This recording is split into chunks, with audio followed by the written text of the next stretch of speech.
Hoy vamos a hablar del indiscutible líder mundial del siglo XX y de lo que llevamos de siglo XXI, la potencia de potencias. Un país que ha sabido combinar su condición de líder económico mundial con la creación del mejor ejército de la historia, lo que le permite tener un peso aún mayor en sus relaciones internacionales. Pero, ¿cómo ha llegado Estados Unidos a ser la principal potencia mundial?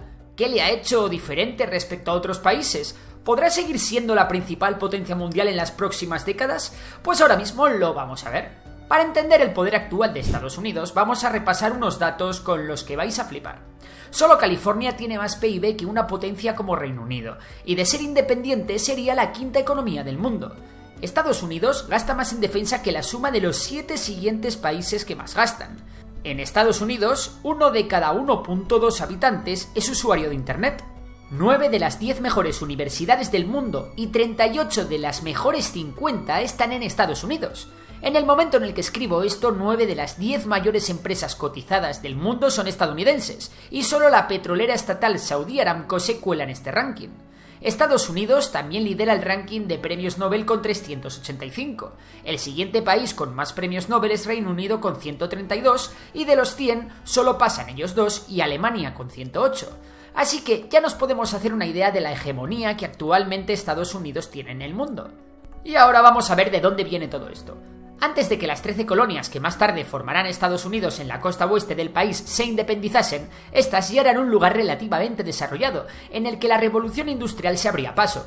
Ocupar un lugar geográfico que no era especialmente fértil y en el que no había ninguna fuente abundante de riqueza como el oro o distintos tipos de piedras preciosas obligó a los entonces colonos británicos a buscarse la vida y sobre todo a comerciar con el exterior. De esta manera la economía del primitivo Estados Unidos se fue especializando y haciéndose más y más competitiva en el mercado internacional. Sin embargo, los colonos tenían que repartir ese beneficio pagando importantes impuestos a Londres, su metrópoli.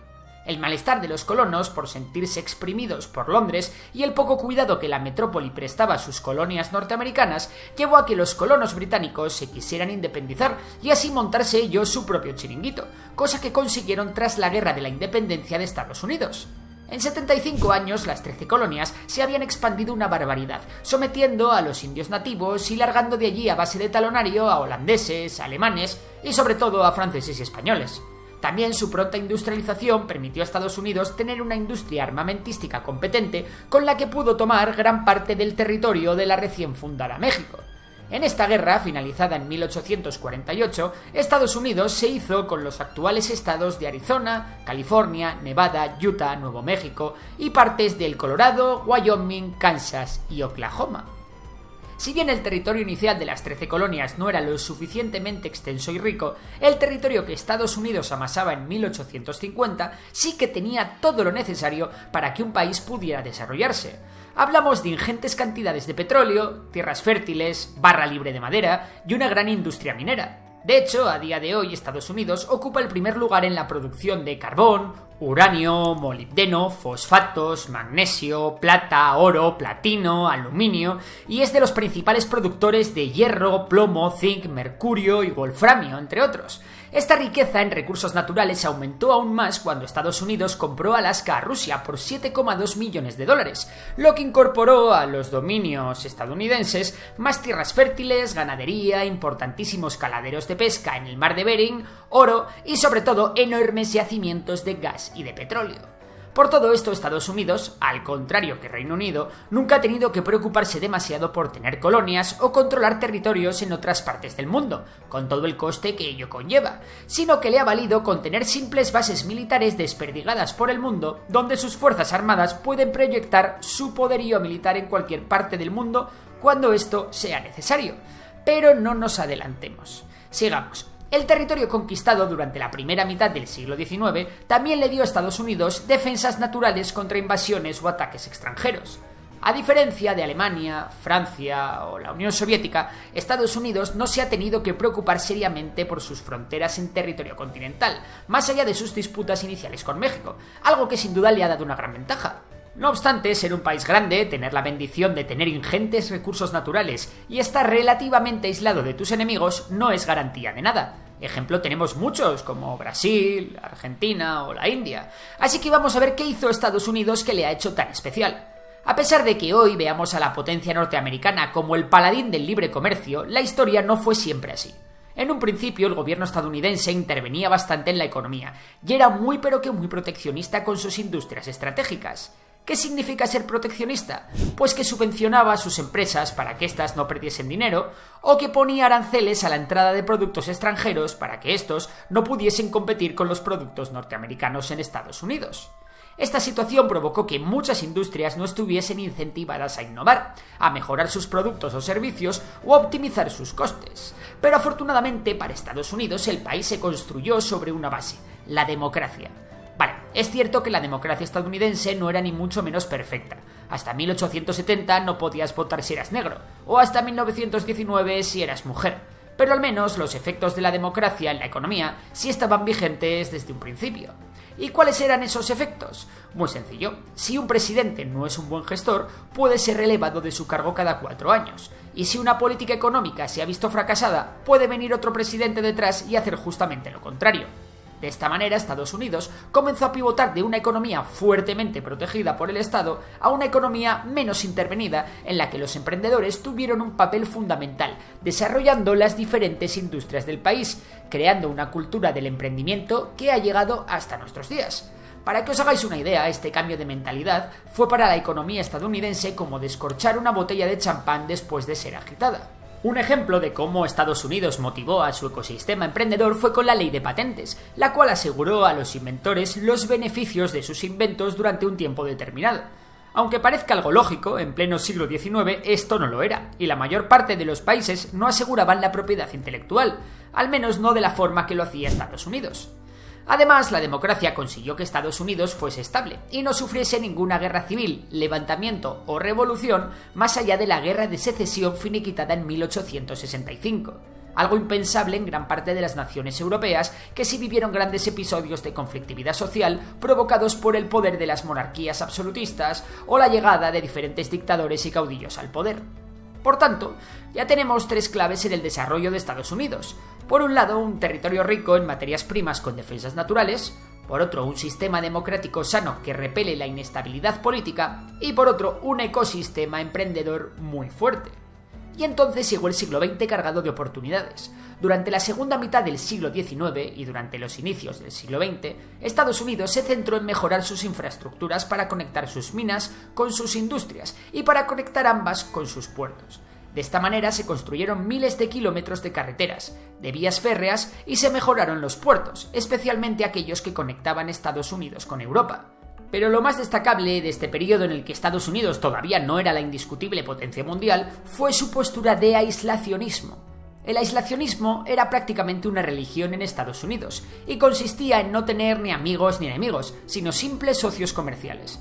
Y no, Estados Unidos no tenía muchos reparos morales a la hora de con quién hacer negocios. Convertirse en el principal partner comercial de medio mundo le dio a Estados Unidos el empujón que le faltaba para hacerse con el mando de la economía mundial. Y es que el aislacionismo le dio a Estados Unidos una herramienta muy poderosa. A la par de que las grandes potencias europeas empezaban una carrera colonial por todo el mundo para hacerse con más y más territorios, Estados Unidos se mantenía quieta. Sí, tenemos algún ejemplo de expansionismo estadounidense, como la guerra de Estados Unidos y España, por la cual Estados Unidos se quedó con Cuba, Puerto Rico, Filipinas y Guam. Pero esto no tiene nada que ver con la actitud de Reino Unido, Francia y Alemania, que colonizaron todo África y gran parte de Asia y Oceanía.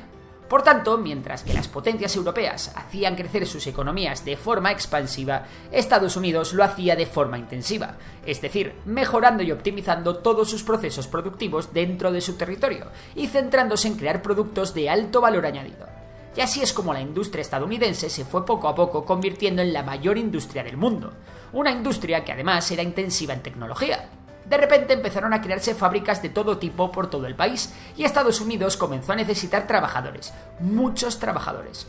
Así que comenzaron a llegar a Estados Unidos una ingente cantidad de inmigrantes europeos que buscaban en lugares como Chicago, Boston o Nueva York escapar de la pobreza y subirse al tren de la Tierra Prometida. Y esto le volvió a dar a Estados Unidos un gran empujón. Los estadounidenses ya no solo eran más ricos que la media, ahora también eran muchos, y estaban listos para asaltar el poder mundial, forjando uno de los mayores imperios que ha visto la humanidad, cuyo auge solo fue interrumpido por la Gran Depresión que siguió al crack del 29. Un año antes del comienzo de la Segunda Guerra Mundial, Estados Unidos tenía un ejército del tamaño del de Polonia. El presidente Roosevelt no quería ni oír hablar de la guerra y la industria estadounidense se limitaba a vomitar material militar para ayudar a los aliados, especialmente a la Unión Soviética. Sin embargo, el ataque japonés a Pearl Harbor metió a Estados Unidos de lleno en la guerra y cambió la historia para siempre. De la noche a la mañana, Estados Unidos creó un superejército, tan grande que era capaz de rivalizar con la mismísima Wehrmacht o con el propio Ejército Rojo. Durante la Segunda Guerra Mundial, Estados Unidos entendió la importancia de contar con la supremacía militar mundial y necesitaba que su superioridad fuera tan grande que le permitiese no solo tener la disuasión necesaria para garantizar su integridad territorial, sino también para poder influir a cualquier país en función de sus intereses. Y es que el mundo cambió completamente tras la Segunda Guerra Mundial. La polarización del mundo en dos bloques durante la Guerra Fría trajo por primera vez un componente ideológico al desarrollo de Estados Unidos. En Washington tenían que demostrar que el capitalismo era mejor que el comunismo de Moscú y Pekín. Para entonces, Estados Unidos tenía ya una de las grandes ventajas que uno tiene cuando es la gran potencia mundial: el dólar. El dólar se convirtió en la divisa de referencia en los mercados internacionales, lo que desde entonces ha dado a Estados Unidos la capacidad de poder imprimir más dinero que el resto sin causar demasiada inflación, puesto que el dólar es la moneda más demandada del mundo. Durante la Guerra Fría, la industria de bienes y servicios estadounidense vivió su época dorada. Los hogares de más de 200 millones de estadounidenses se llenaron de televisores, lavadoras, microondas y la clase media estadounidense comenzó a comprarse coches, mientras que la aparición de los aviones estimularon la industria del turismo. Mientras las industrias de defensa y la aeroespacial se beneficiaban de la carrera armamentística y espacial entre Estados Unidos y la Unión Soviética. A principios de los años 70, Estados Unidos vio cómo la Organización de Países Exportadores del Petróleo pactaban para subir los precios del crudo a nivel mundial, causando una importante crisis en todo el globo.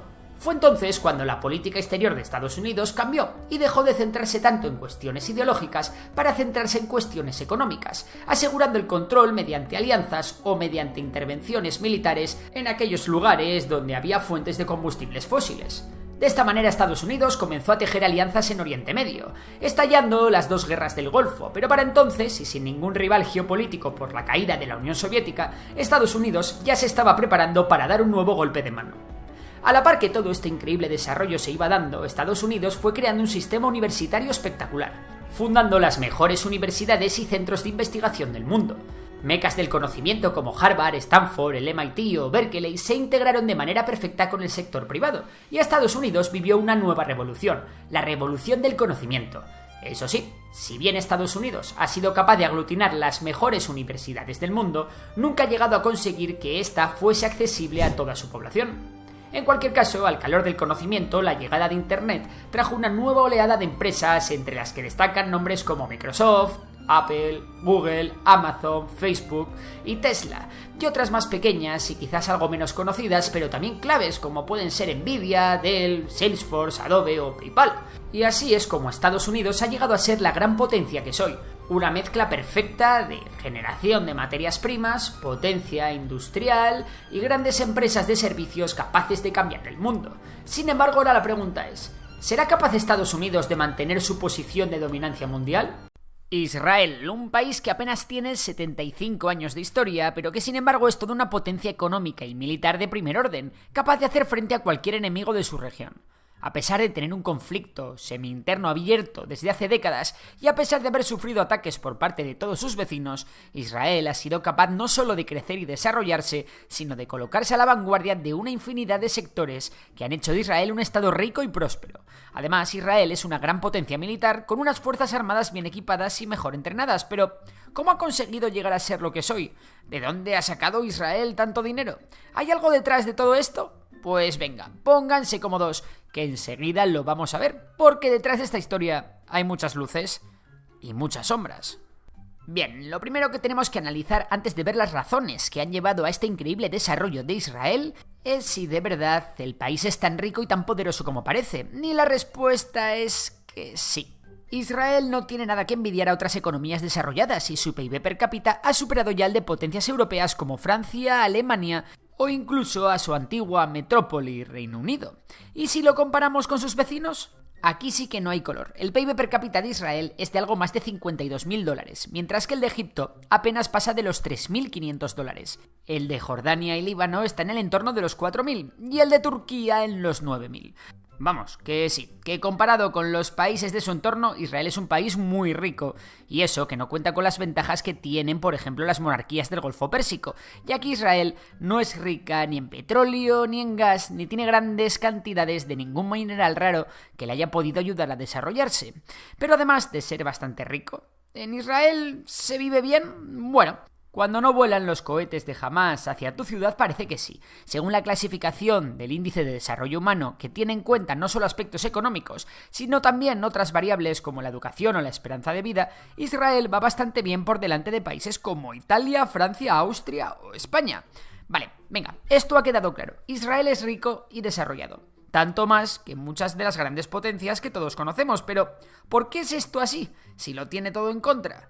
Bueno, para eso tenemos que echar la vista un poco atrás. Israel no ha sido siempre el país rico y próspero que es hoy en día. Israel se fundó en el 1948, en un territorio en su mayoría árido y con muy pocos recursos naturales.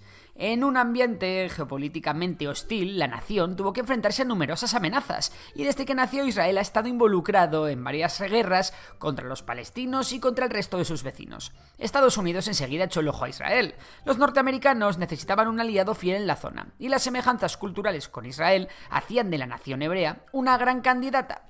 Así que Estados Unidos comenzó a apoyar financieramente a Israel con ayudas directas y también con acceso a líneas de crédito generosas. Sin embargo, la ayuda estadounidense, si bien era necesaria, no era suficiente. El propio Estado de Israel tuvo que hacer frente a un gran gasto público, ya que, como sabéis, todos los que no seguís, las guerras y el estar preparado para ellas es algo que sale muy caro.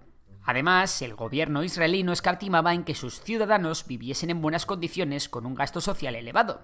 El problema es que el gobierno israelí perdía dinero, mucho dinero, y pedir dinero prestado cada vez era más difícil y costoso. Y como la inversión en equipamiento militar era irreemplazable si querían sobrevivir, Israel se dedicó a imprimir mucho dinero. ¿Y qué pasa cuando imprimes mucho dinero? Exacto. En los años 80 Israel se enfrentó a una gran hiperinflación, que llegó a sobrepasar el 350% anual. El país estaba tocando fondo y necesitaba un gran giro de timón si es que quería sobrevivir en la jungla de Oriente Próximo. Para acabar con la hiperinflación, el gobierno israelí tomó cartas en el asunto y llevó a cabo dos medidas excepcionales. La primera fue una reducción del gasto público que le permitiese tener un déficit menor. Vamos, que puso orden en sus finanzas. La segunda fue dar independencia al Banco Central israelí, para que éste dejase de depender del gobierno y, por tanto, para que dejase de imprimir dinero sin control. La receta dio sus frutos y para 1987 la inflación se dio por controlada. Ahora que el país estaba en una situación mucho mejor y ahora que su moneda por fin volvía a valer algo, era el momento de empezar a desarrollar su economía, pero ¿cómo y con qué dinero? Bueno, Estados Unidos nunca dejará de colaborar del todo con Israel, pero aún no hemos hablado de otro grupo que aporta mucho músculo financiero al país. Hablamos de la diáspora judía, es decir, de los judíos que viven fuera de Israel y que a menudo llevan a cabo grandes inversiones organizadas en Israel. La ayuda de la diáspora ha adoptado diversas formas, incluyendo donaciones caritativas, compra de bonos del Estado israelí y financiamiento de proyectos de infraestructura y educación. Aparte del aspecto financiero, la diáspora también ha sido crucial en la construcción de capital humano y las redes globales israelíes. Y es que los judíos de fuera de Israel han sido en muchos casos auténticos embajadores del país, abriendo las puertas de negocios internacionales a muchas empresas de Israel. No obstante, Israel nunca llegó a perder del todo su enfoque en la defensa de su país. Recordemos de nuevo que el país ha vivido rodeado de enemigos que quieren su destrucción y que continuamente Israel se ha enfrentado a la cuestión palestina. Pues bien, este enfoque en la seguridad y la defensa llevó a Israel a adquirir una serie de conocimientos y a desarrollar una serie de tecnologías avanzadas que poco a poco han ido creando una cultura de innovación. Y como digo, culpa de ello la tienen en gran parte unidades de élite de las fuerzas de defensa de Israel, como la 8200, una unidad de inteligencia de señales y guerra cibernética que actuó como un verdadero semillero para futuros emprendedores de startups tecnológicas. Pero más allá de la defensa, Israel también implementó políticas gubernamentales efectivas para estimular la investigación y el desarrollo. El gobierno creó fondos de capital riesgo respaldados por el Estado que invertían en pequeñas startups israelíes y las ayudaban a desarrollarse y crecer. También desde el gobierno se llevaron a cabo una serie de programas de incentivos fiscales para las startups y algo mucho más importante que para mí es el secreto que ha ayudado a desarrollarse a Israel. ¿El qué? Pues al estilo estadounidense, Israel creó una serie de asociaciones sólidas entre la academia, la industria y el sector militar. Estas iniciativas gubernamentales resultaron ser pilares fundamentales en la creación de un ecosistema de innovación sostenible en el que todo lo que se investigaba en las universidades tenía su cabida en el mundo financiero y se aplicaba también en la defensa del país. A este vivero de conocimiento se le sumó algo inesperado, y es que a principios de los 90 la Unión Soviética se desintegró, y desde allí llegó una ola de inmigrantes altamente cualificados que trajeron consigo un capital intelectual enorme que se integró rápidamente en la economía basada en el conocimiento de Israel. Todo este engranaje y esta tormenta perfecta de elementos sembró en el gobierno israelí la idea de que la inversión en I+D+I tiene que ser la seña de identidad del país, y por ello a día de hoy Israel es de largo el país que más invierte en I+D+I del mundo. ¿Casualidad? No lo creo. Pues sí, Israel invierte en investigación, desarrollo e innovación un 5,4% de su PIB, el doble de lo que invierte en países como Francia o Noruega, y más del triple de lo que invierte España. Todo este desarrollo enseguida llegó a diversos sectores que se ultraespecializaron, convirtiéndose en auténticos referentes mundiales. Como os imaginaréis, Israel cuenta con una industria de defensa muy potente, pero este no es el único sector que destaca allí. La industria de los semiconductores es muy fuerte en el país, sobre todo la parte que representa el diseño de estos. Otro sector en auge en Israel es el de la ciberseguridad.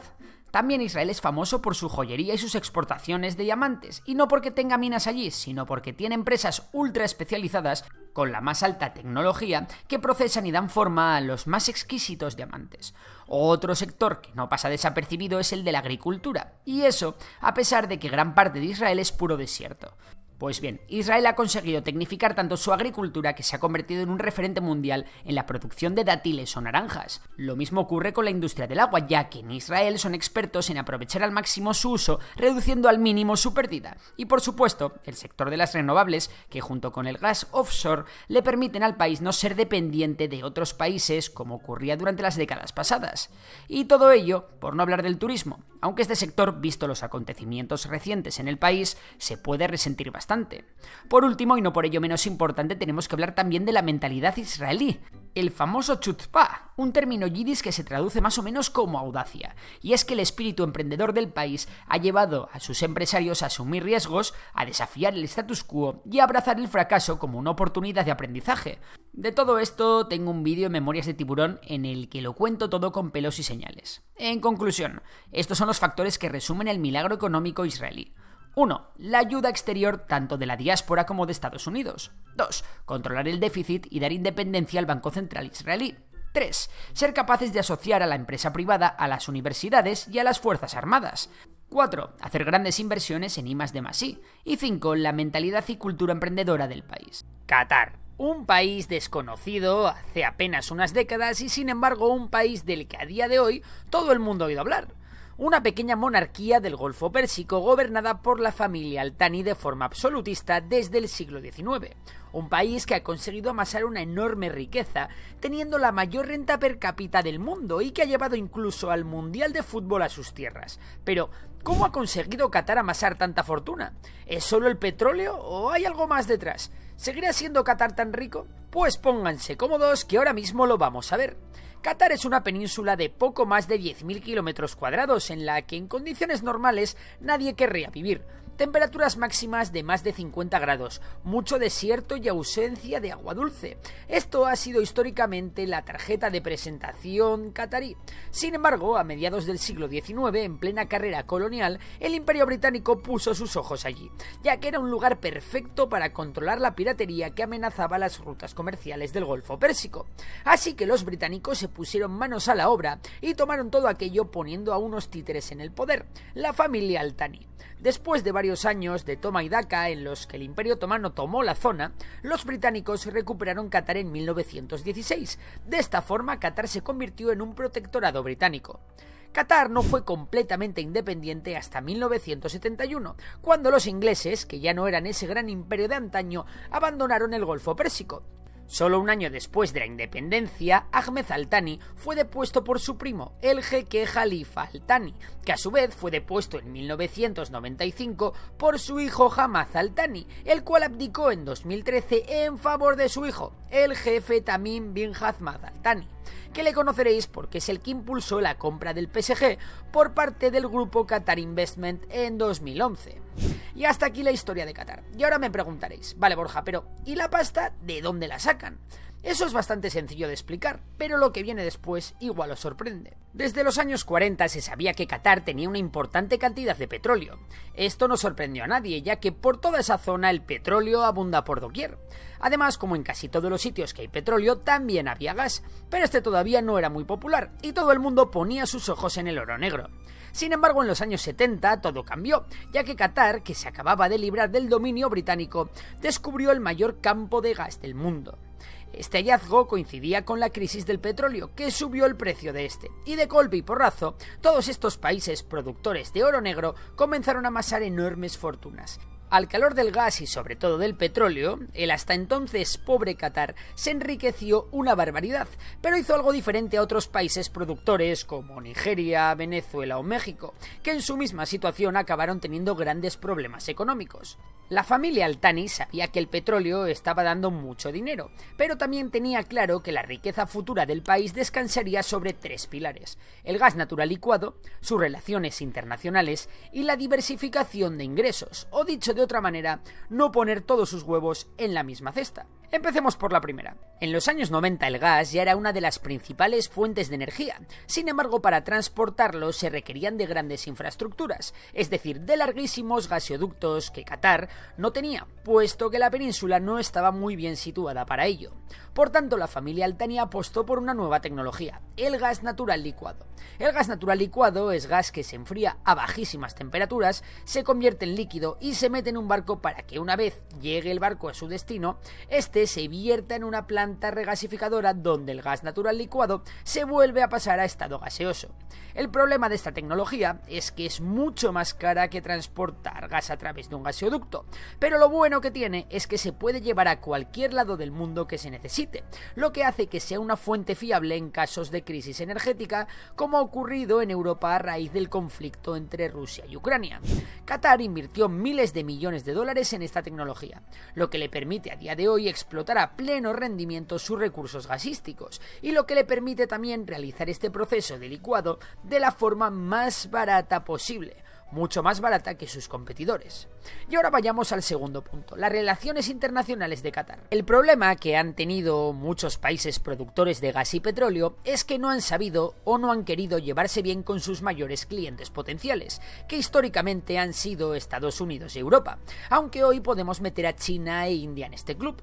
Este es el caso de países como Venezuela, desde tiempos de Chávez, la Libia de Gaddafi, la Irak de Saddam o la Irán de los ayatolás, que tienen grandes cantidades de gas y petróleo, pero que tienen problemas para encontrar clientes debido a las sanciones internacionales. Por ello, Qatar, desde un principio, ha intentado llevarse muy bien con todo el mundo. Prueba de ello es que Qatar alberga la mayor base de Estados Unidos en Oriente Medio. Otro ejemplo de cómo Qatar se ha ido poco a poco ganando el favor de Occidente es mediante la compra de armamento. Y es que Qatar tiene muchos más aviones de combate, sistemas de artillería o tanques de los que necesita. Sin embargo, Occidente está encantado con rentabilizar sus grandes proyectos de armamento a través de la venta de este material a Qatar y a otras monarquías del Golfo Pérsico. Así que, entre otras cosas, por esto somos todos amigos. Otra forma en la que Qatar ha intentado influir en el extranjero es mediante su mayor arma de comunicación, la televisión Al Jazeera, que muchos conoceréis y que tiene una gran influencia en el mundo árabe. De cara al mundo occidental, Qatar también ha intentado moderar su integrismo religioso, y ahora es uno de los países más abiertos de la región. Eso sí, aún no se respetan los derechos humanos, así que por ahí todavía queda mucho, pero que mucho trabajo por hacer. A pesar de todo ello, esta apertura le ha permitido a Doha, la capital catarí, ser un hub internacional por donde circula una gran cantidad de riqueza. Y como no, tenemos que hablar de la joya de la corona de la capacidad de influencia catarí, el fútbol. Y es que Qatar no solo ha comprado el PSG y lo ha llenado de estrellas, convirtiendo al equipo en uno de los mejores clubes del mundo. También ha patrocinado a otros grandes clubes como el Fútbol Club Barcelona. Pero lo más importante en este aspecto que ha hecho Qatar ha sido llevarse el Mundial de Fútbol del 2022 a sus tierras, aunque para ello hiciese falta comprar algunas voluntades, cambiar el Mundial a invierno y gastarse más de 200.000 millones de dólares en majestuosos estadios, convirtiendo al Mundial de 2022 en el más caro de la historia. En este punto el único problema que tiene Qatar es Arabia Saudí, quien históricamente tenía una gran influencia en el país, y la cual poco a poco ha ido perdiendo a medida que los cataríes se hacían más ricos y poderosos. El auge de estas tensiones se dieron al final de la pasada década, cuando Arabia Saudí principalmente y Emiratos Árabes Unidos secundariamente encabezaron un inefectivo bloqueo a Qatar que no llegó a buen puerto. Desde entonces la influencia de Arabia Saudí en Qatar ha ido desapareciendo, a la par que el gobierno qatarí se ha ido acercando paulatinamente a otros líderes regionales como Irán o Turquía. Otra de las claves para que Qatar caiga también a los gobiernos occidentales es la cantidad de inversiones que el Fondo Soberano Qatarí hace por todo el mundo. Y aquí es donde entramos en el punto 3. Para diversificar sus fuentes de ingreso y para continuar mejorando sus relaciones con Occidente, Qatar lanzó un fondo de inversión público encargado de hacer inversiones en infraestructuras, empresas, bienes inmuebles y todo tipo de proyectos extranjeros. ¿Has viajado a Londres y has pasado por el aeropuerto de Heathrow? Pues sí, Qatar es dueño del 20% de este. ¿Has comprado alguna prenda de Valentino? Pues sí, Qatar se ha hecho con la compañía. ¿Has ido a Nueva York a ver el Empire State? Pues también, Qatar es dueño del 10% del edificio.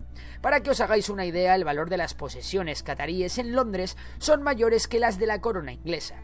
El Fondo Soberano Qatarí también tiene un porcentaje de empresas como Barclays, Volkswagen, Shell o la española Iberdrola, de la cual posee más del 8% de sus acciones.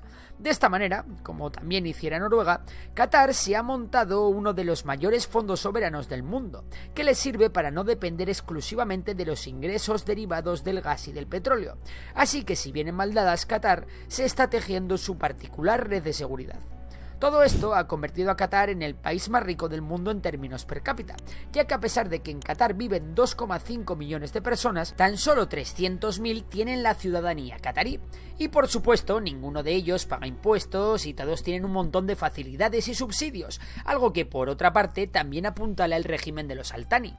Y es que el tamaño del Fondo Soberano Qatarí es de nada más y nada menos que 445.000 millones de dólares, por lo que a cada qatarí le correspondería cerca de 1,5 millones de dólares. Algo que no está nada mal, ¿verdad? Pero por si fuera poco, Qatar está financiando una cantidad ridícula de infraestructuras en su país, un montón de universidades, centros de investigación y todo lo necesario para que el día de mañana, cuando el gas y el petróleo dejen de dar dinero, sus ingresos vengan de otros lados.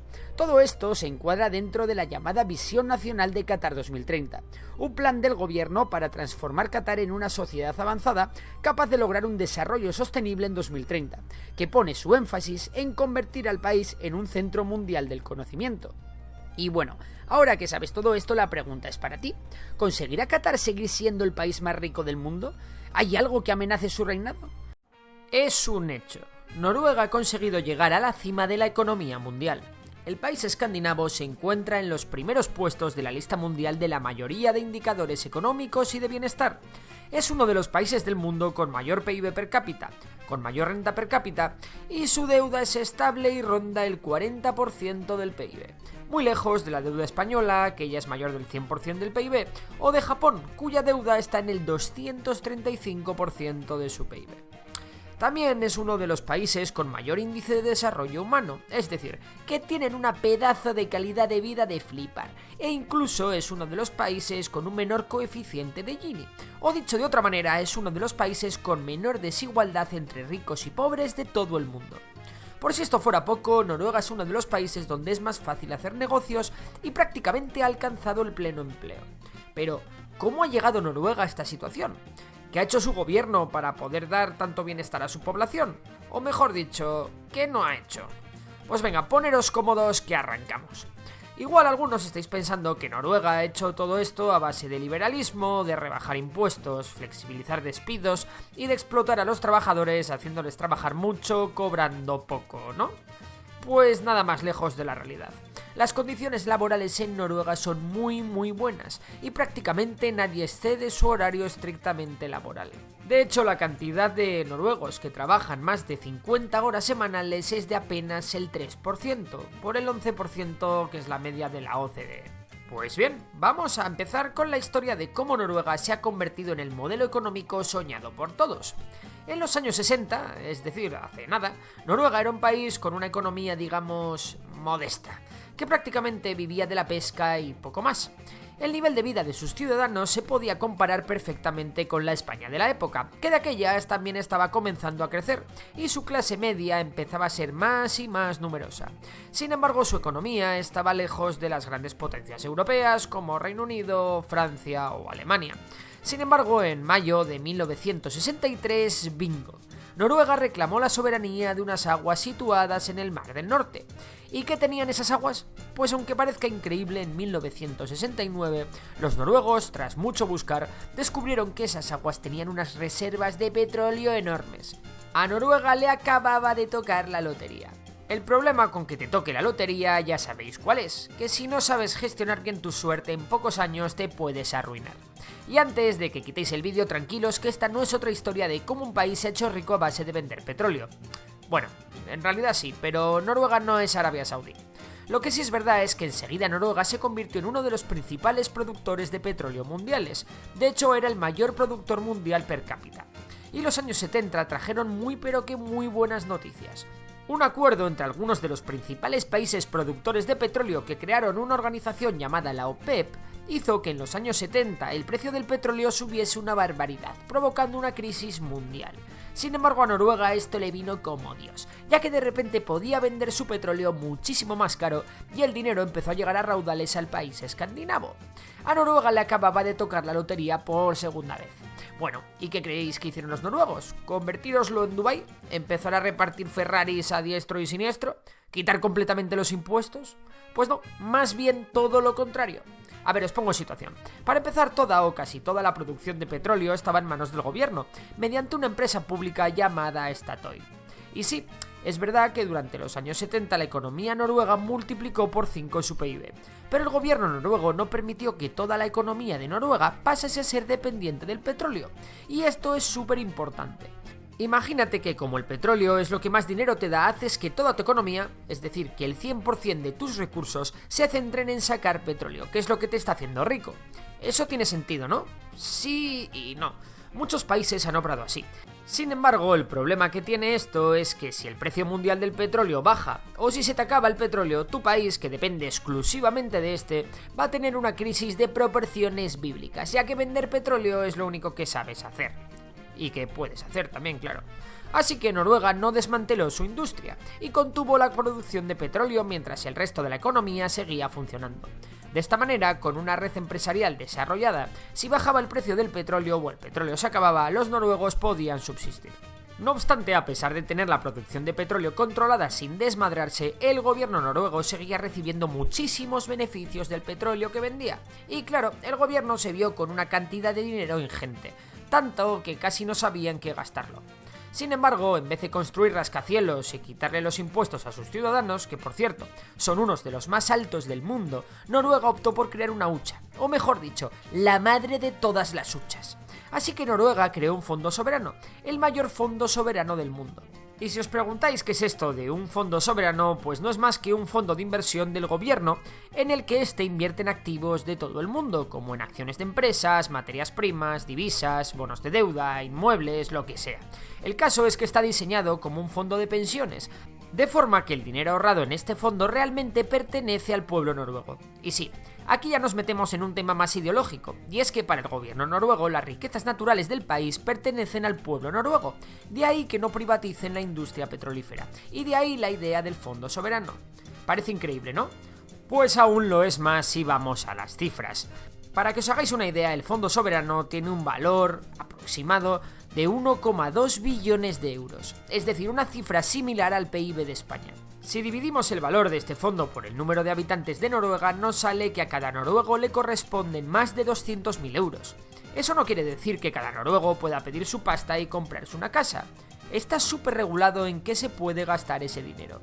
y básicamente solo se pueden tocar sus beneficios, y exclusivamente para utilizarlos en financiar servicios básicos como la educación, la sanidad, las infraestructuras del país, situaciones de crisis muy graves o para reinvertir las ganancias en el propio fondo. Os pongo un ejemplo. Con el estallido de la situación sanitaria actual, Noruega anunció que iba a retirar 37.000 millones de dólares de su fondo soberano para contrarrestar los efectos del COVID en la economía noruega. Y es que sí, amigos, para Noruega combatir la crisis ha sido tan fácil como simplemente tomar un 3% de su fondo soberano y problema arreglado. Además, Noruega ha convertido su fondo soberano en un arma de política exterior. Para empezar, es importante decir que el fondo puede invertir en bonos o deuda de diferentes países, y prestarle dinero a alguien siempre es bueno, ya que ese alguien te podrá echar una mano cuando lo necesites, te deberá un favor y cosas así. Además de en países, el fondo soberano también invierte en acciones de empresas, pero solo invierte en empresas que no causen controversia en la sociedad, es decir, nada de empresas muy contaminantes, nada de empresas que tengan escándalos de explotación de los trabajadores, nada de fabricantes de armas y en definitiva nada que a ojos de la sociedad noruega no dé buen ejemplo.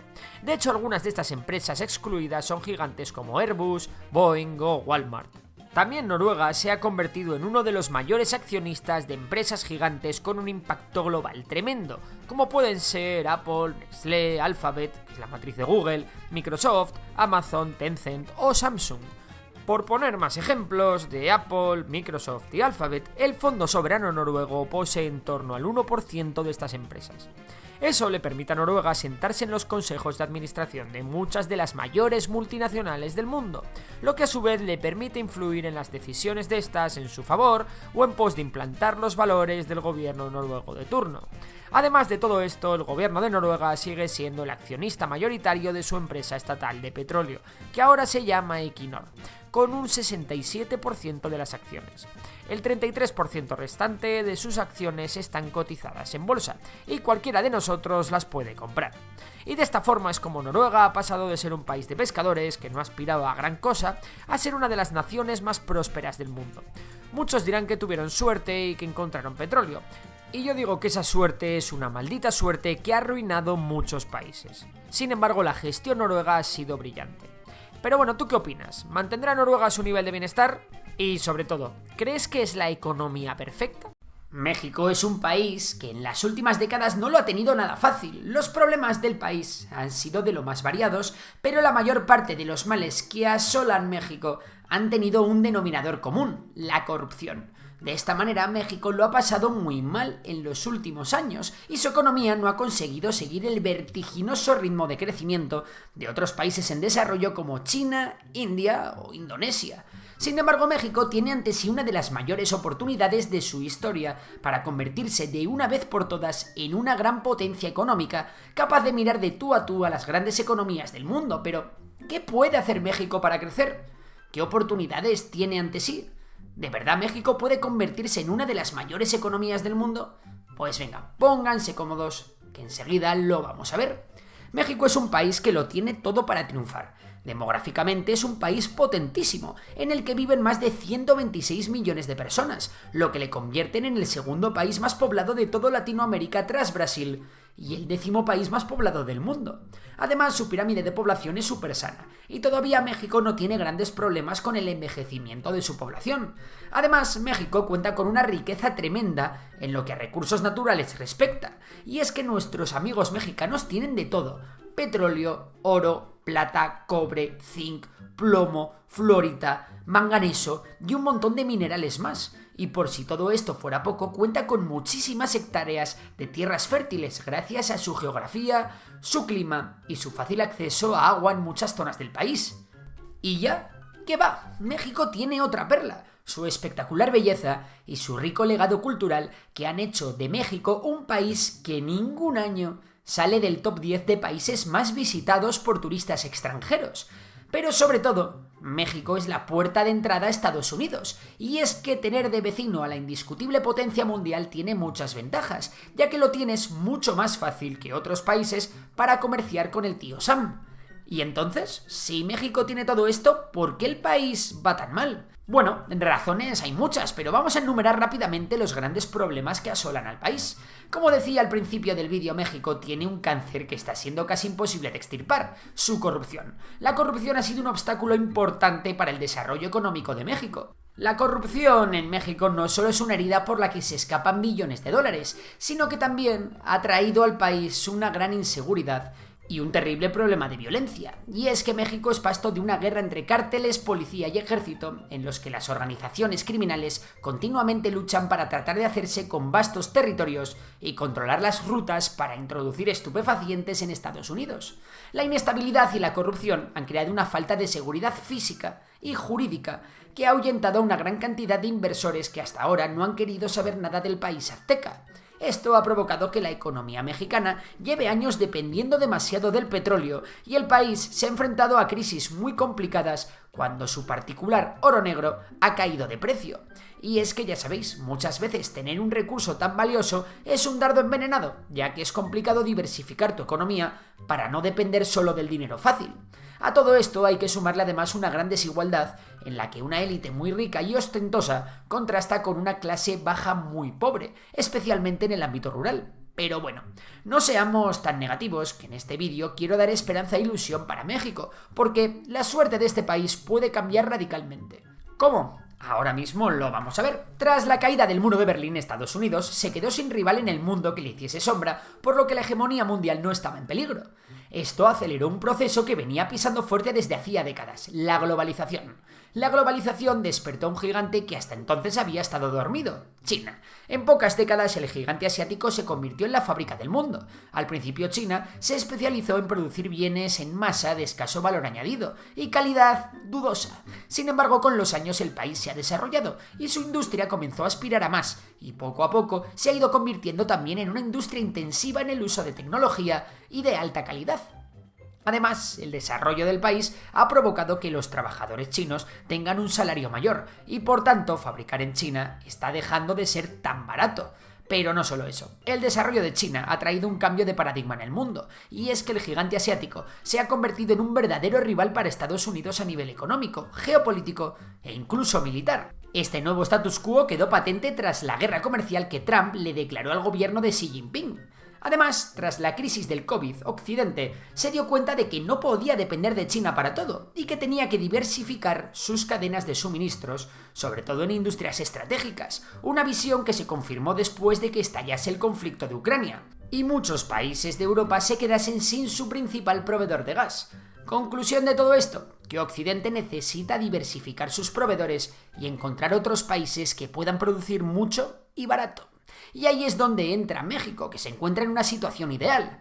¿Por qué? Repasemos. Para empezar, México tiene importantísimos lazos culturales tanto con Estados Unidos como con Europa. De hecho, más de 11 millones de mexicanos viven en el país del tío Sam. Y que en México se hable español es una gran ayuda a la hora de hacer negocios con la Unión Europea. Además, México cuenta con tratados de libre comercio tanto con Estados Unidos y Canadá como con la Unión Europea, lo que implica que México puede exportar bienes a todos estos países sin que sus productos se vean encarecidos por la existencia de aranceles. Estos acuerdos brindan también a los productos mexicanos un acceso preferencial a mercados internacionales y fomentan la inversión extranjera directa en el país. Por otro lado, México se encuentra en una situación geográfica ideal, siendo el único país junto a Canadá que cuenta con una extensa frontera terrestre con Estados Unidos, que, recordemos, es el país más poderoso del mundo. Pero por si esto fuera poco, México tiene grandes puertos comerciales que le dan salida tanto al Océano Pacífico como al Océano Atlántico. México cuenta además con una sólida industria manufacturera que ha atraído inversión extranjera y ha impulsado las exportaciones. Empresas como Toyota, BMW, Samsung, Bombardier, Foxconn, Audi, Ford, General Motors, Nestlé o Nike han hecho inversiones súper importantes en fábricas en suelo mexicano. Empresas chinas también están invirtiendo fuerte en el país, llevando a cabo proyectos como el Parque Industrial de Jofusán en Monterrey. Vamos, que la mano de obra cualificada, los costos competitivos y la proximidad a los mercados de consumo de Estados Unidos han sido factores clave en el éxito de México. Además de todo esto, México todavía cuenta con una mano de obra de relativa calidad técnica, pero a precios muy bajos. De hecho, el salario medio en México es inferior al salario medio en China, lo que también proporciona ventajas competitivas a la industria manufacturera mexicana. Además, la tasa de alfabetización del país cada vez es más alta, mientras que el número de personas con estudios medios y superiores cada vez es mayor. Además de todo esto, ya hemos visto que México va sobrado de materias primas, así que el cóctel es inmejorable para que México se convierta en una gran potencia industrial. Eso sí, para tener una industria competente, además de todo lo descrito, se necesita una cosa muy importante. Hablamos de una fuente de energía constante y barata. Y alguno me diréis, sí, México tiene mucho petróleo.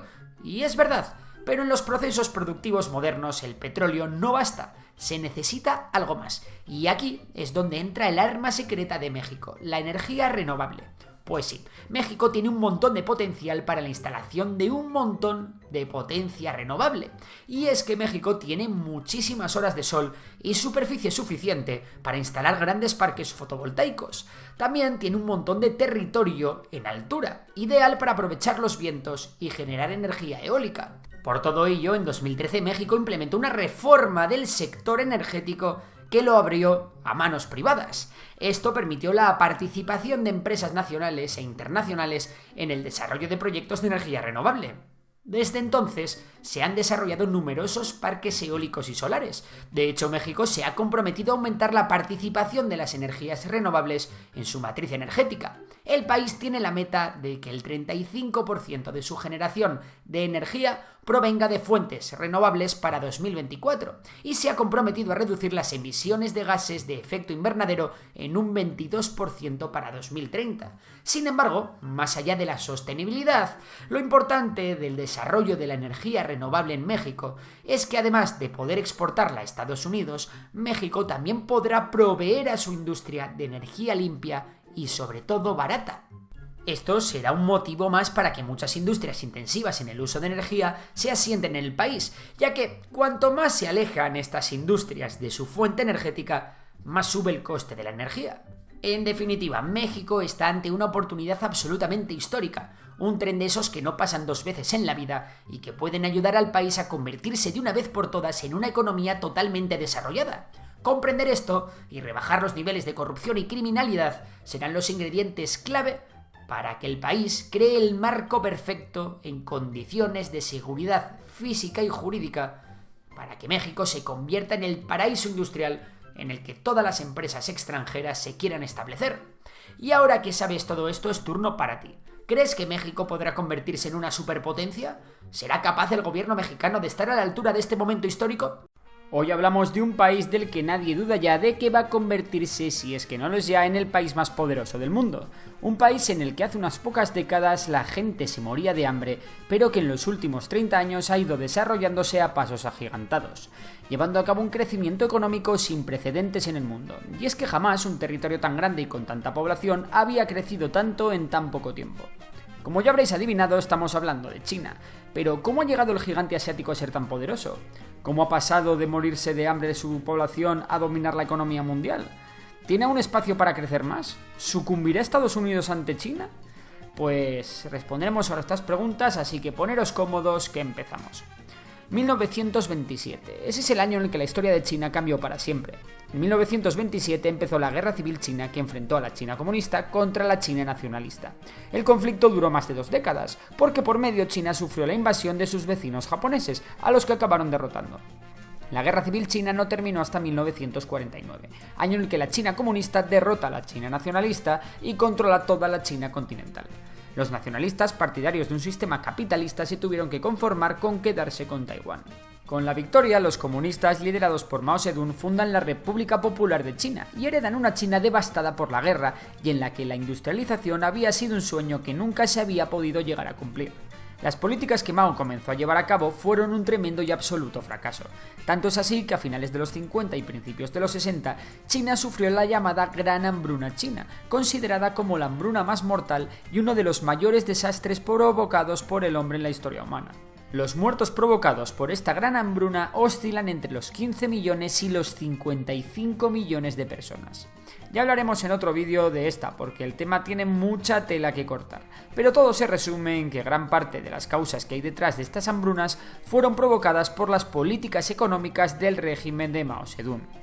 Tras la muerte de Mao en 1976, China necesitaba otro cambio de rumbo. Y es que mientras que en China la gente se moría de hambre, en Occidente las cosas no podían ir mejor. La economía de Europa y Estados Unidos iba a toda mecha, y China se había quedado muy pero que muy atrás. Así que nos vamos a ir al comienzo del gran resurgir chino. Nos vamos a ir a 1978. En ese año llega al poder Deng Xiaoping. Deng Xiaoping era un poco más abierto de mente que Mao, y sí, creía que China debía experimentar con eso del capitalismo, siempre desde un férreo control estatal, claro. Con sus apenas 1,52 metros de altura, Deng Xiaoping puso en marcha un importantísimo programa de reformas económicas encargadas de liberalizar la economía e industrializar el país, abandonando muchas de las clásicas doctrinas comunistas que Mao Zedong había puesto en marcha. Deng Xiaoping basó sus reformas en 3 principios innegociables: la progresiva privatización de la economía, el fomento de la competitividad en todos los mercados y la apertura de China a la inversión y mercados extranjeros mediante el comercio. China eligió Shenzhen, un pueblo de pescadores en la frontera con Hong Kong, como su conejillo de Indias y permitió allí a las empresas nacionales y extranjeras operar en un contexto de libre mercado casi total, en lo que el gobierno llamó una zona económica especial. Los resultados hablan por sí solos. El pueblo de pescadores de 30.000 habitantes, cuya renta media no superaba el $1 por año, se ha convertido en una ciudad inmensa y ultramoderna en la que viven más de 10 millones de personas con una renta media anual de $30.000. Así que el gobierno chino pensó: ¿y si replicamos este modelo en ciudades de todo China? Pues dicho y hecho, China comenzó a crear zonas económicas especiales por todo el país, llegando a popularizar el dicho de un país, dos sistemas. De esta manera, China consiguió crear una potente red de fábricas que destacaban por ser capaces de producir a precios ultra bajos. Esto hizo que muchas empresas de todo el mundo comenzasen a producir en China todo tipo de productos, por la simple razón de que allí era más barato. De esta manera, China se convirtió en una gran potencia exportadora y se la empezó a conocer como la fábrica del mundo. El gigante asiático había despertado, y ya nadie lo iba a poder parar. Los resultados de las políticas de Deng Xiaoping fueron tan espectaculares que 600 millones de ciudadanos chinos salieron de la extrema pobreza. Y es que desde hace 40 años la economía china ha crecido de media a un ritmo anual del 9,5%, una auténtica locura si lo comparamos con los Estados Unidos o con la propia Unión Europea. Deng Xiaoping dejó de ser el líder supremo de China en 1989. Sin embargo, ya había dejado en sus sucesores la semilla que había plantado en sus cabezas. El cambio de mentalidad de los líderes y de la sociedad china ya había sido efectuado, y lo único que hacía falta era optimizar el modelo. Y eso fue lo que hicieron los dos líderes supremos que siguieron a Deng Xiaoping. Hablamos de Jiang Zemin y de Hu Jintao. Con este último, el PIB de China superó al de potencias europeas como Reino Unido, Francia o Italia, y las reservas de divisas extranjeras que poseía China se convirtieron en las mayores reservas de divisas extranjeras mundiales. Sin embargo, lo más importante que dejó Hu Jintao fue la idea de una nueva vuelta de tuerca al sistema chino. Me explico. A medida que China crecía y la renta per cápita aumentaba, las fábricas chinas se iban haciendo menos competitivas. Esto es lógico, ya que el crecimiento de la economía convirtió a millones de chinos en clase media.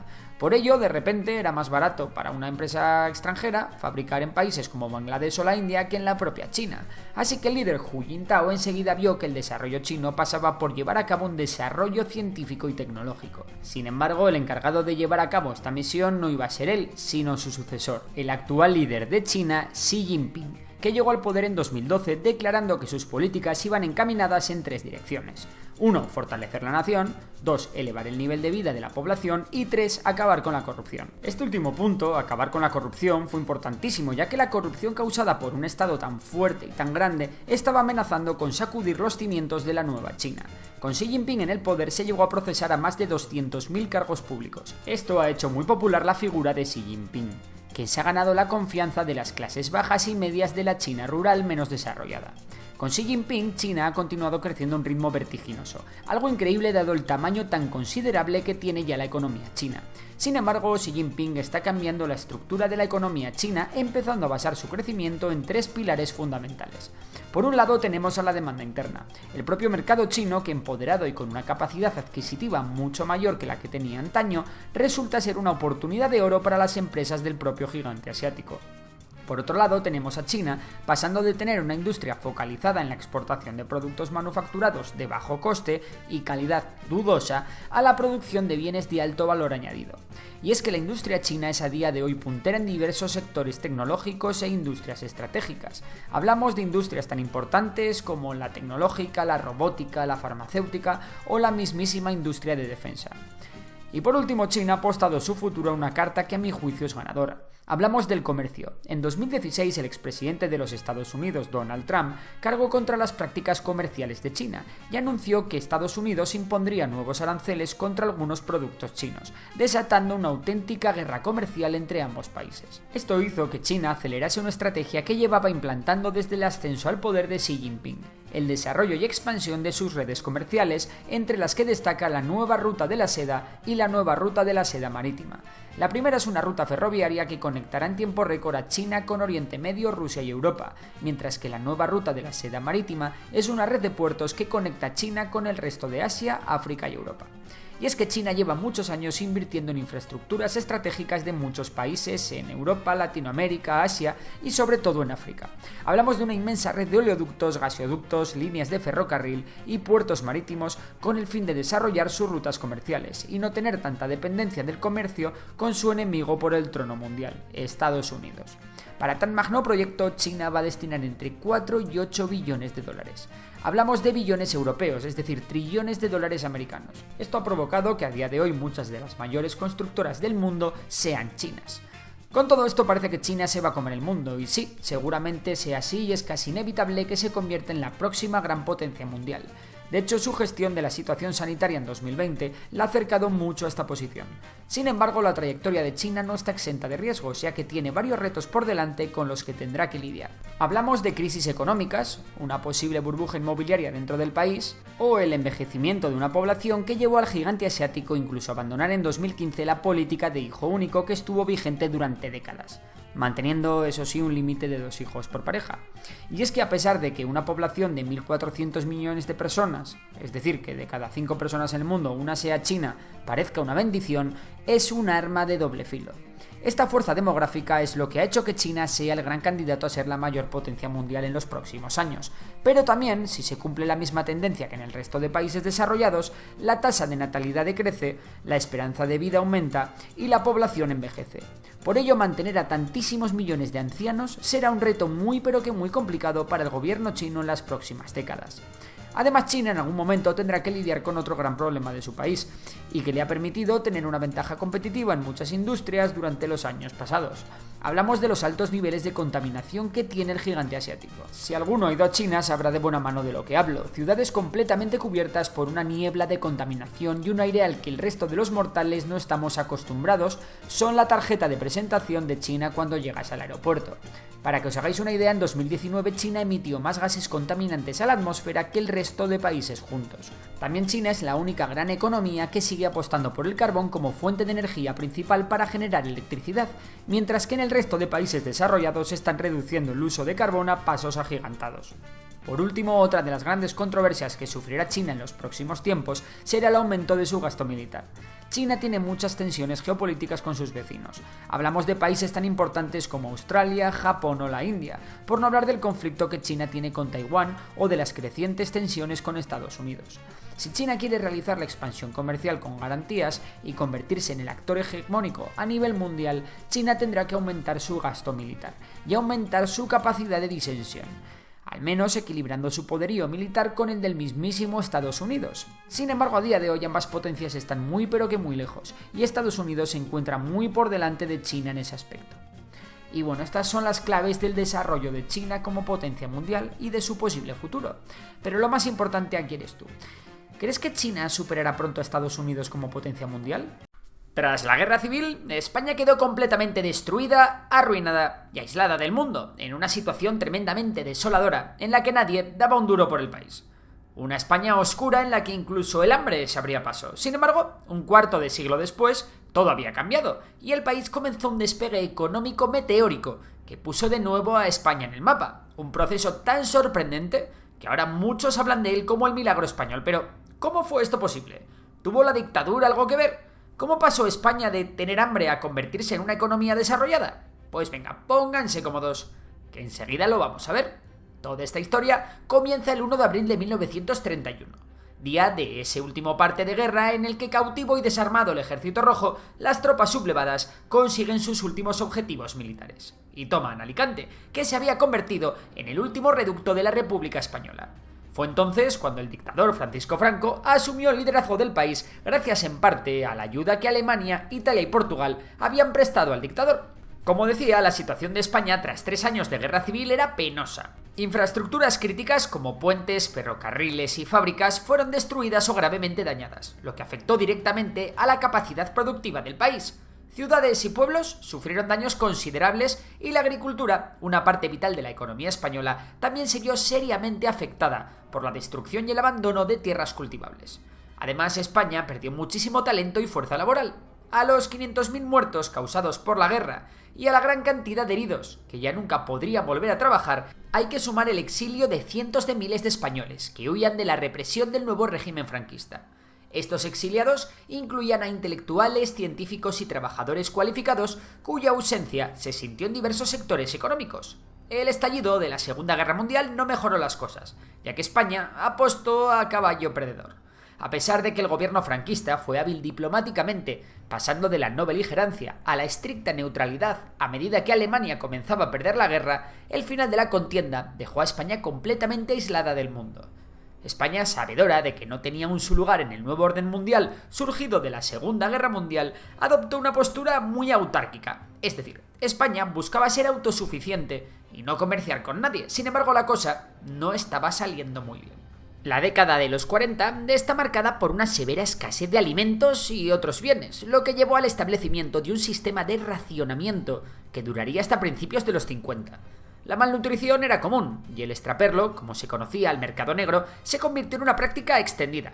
Por eso, durante aquellos años, de España no solo salían refugiados políticos del país, sino también muchísimos obreros que buscaban ganarse la vida en América Latina. Durante todo este tiempo, el gobierno español destacó por estar gobernado por militares y miembros de la Falange, que no eran muy competentes a la hora de hacer funcionar la economía de un país y que estaban más pendientes de la represión política posterior a la guerra que de cualquier otra cosa. No obstante, los años 50 comenzaron con el estallido definitivo de la Guerra Fría, entre las potencias capitalistas, lideradas por Estados Unidos, y las potencias comunistas, lideradas por la Unión Soviética. Y así es como, con el final de la Guerra Civil China y el estallido de la Guerra de Corea, Franco vio una oportunidad que no iba a desaprovechar. Para España, la Guerra Fría era la oportunidad de volver al ruedo internacional. Las posturas anticomunistas del régimen franquista convertían a España en un aliado contra la Unión Soviética y el resto de sus estados satélites. De esta manera, Franco comenzó a acercarse diplomáticamente a Estados Unidos hasta que en 1953 se firma el Concordato con la Santa Sede y el Pacto de Madrid con los Estados Unidos, este último proporcionando a España ayuda económica y militar a cambio de establecer bases militares estadounidenses en territorio español. Estos acuerdos marcaron el inicio del fin del aislamiento internacional y la integración de España en el bloque occidental. No obstante, la economía, fuertemente intervenida por un Estado muy militarizado, continuaba estancada. España necesitaba hacer algo si quería salir del túnel, así que Franco comenzó a hacer cambios en su gobierno con dos objetivos. El primero, mejorar su imagen internacional, y el segundo, modernizar de una vez por todas la economía. El gran cambio vino con la creciente influencia de los tecnócratas, muchos de los cuales eran miembros del Opus Dei, una organización católica que promovía una visión conservadora en lo social, pero liberal en lo económico. Estos tecnócratas eran gente muy formada, tanto dentro como fuera de España, estudiando en algunas de las mejores universidades del mundo en áreas como la economía o el derecho. Estos tecnócratas abogaron por políticas de mercado libre, la integración con Europa, la atracción de inversión extranjera y la progresiva reducción de los aranceles que protegían a la industria española, permitiendo una mayor competencia y eficiencia en la economía. Quizás los hombres a los que España más le debe el milagro económico sean Alberto Ullastres, Mariano Navarro Rubio y López Rodó. Con ellos, España llegó a su punto de inflexión en el que la historia económica del país cambiaría para siempre. Hablamos, como no, del Plan de Estabilización del 1959, año en el que, por cierto, el presidente de los Estados Unidos, Eisenhower, visitó España, simbolizando el fin del aislacionismo del país. Pero venga, ¿Qué decía el plan de estabilización que salvó a España de la ruina? Vamos con ello. El plan de estabilización fue diseñado para corregir desequilibrios económicos fundamentales y abrir la economía española al comercio y a la inversión internacional. Este plan incluyó medidas como 1. La devaluación de la peseta para hacer las exportaciones más competitivas. 2. La liberalización de las importaciones para romper con la política autárquica previa. 3. El fomento de la inversión extranjera directa mediante la eliminación de restricciones. Y por último, una serie de medidas de austeridad para controlar la inflación y estabilizar la economía. Este conjunto de políticas produjo un choque inicial en la economía española, conduciendo a corto plazo a desafíos como el aumento del desempleo. Sin embargo, estas medidas fueron cruciales para estabilizar la economía y establecer las condiciones necesarias para el crecimiento y la modernización. Pero una vez este caldo de cultivo estaba listo para ser cocinado, se necesitaba otro cocinero. El plan de estabilización era una herramienta para preparar a España para crecer, pero de eso se encargarían los planes de desarrollo que se comenzaron a aplicar en el 1964. Estos planes tenían como objetivo principal la modernización de la economía española a través de la industrialización, la mejora de la infraestructura y la promoción del turismo. Entre otras cosas, se enfocaron en el crecimiento a largo plazo, la distribución de la industria a lo largo del territorio nacional y la mejora del nivel de vida de la población. Vamos, que su idea era convertir a España de una vez por todas en un país desarrollado. El primer plan de desarrollo se centró en la industrialización y la mejora de la infraestructura.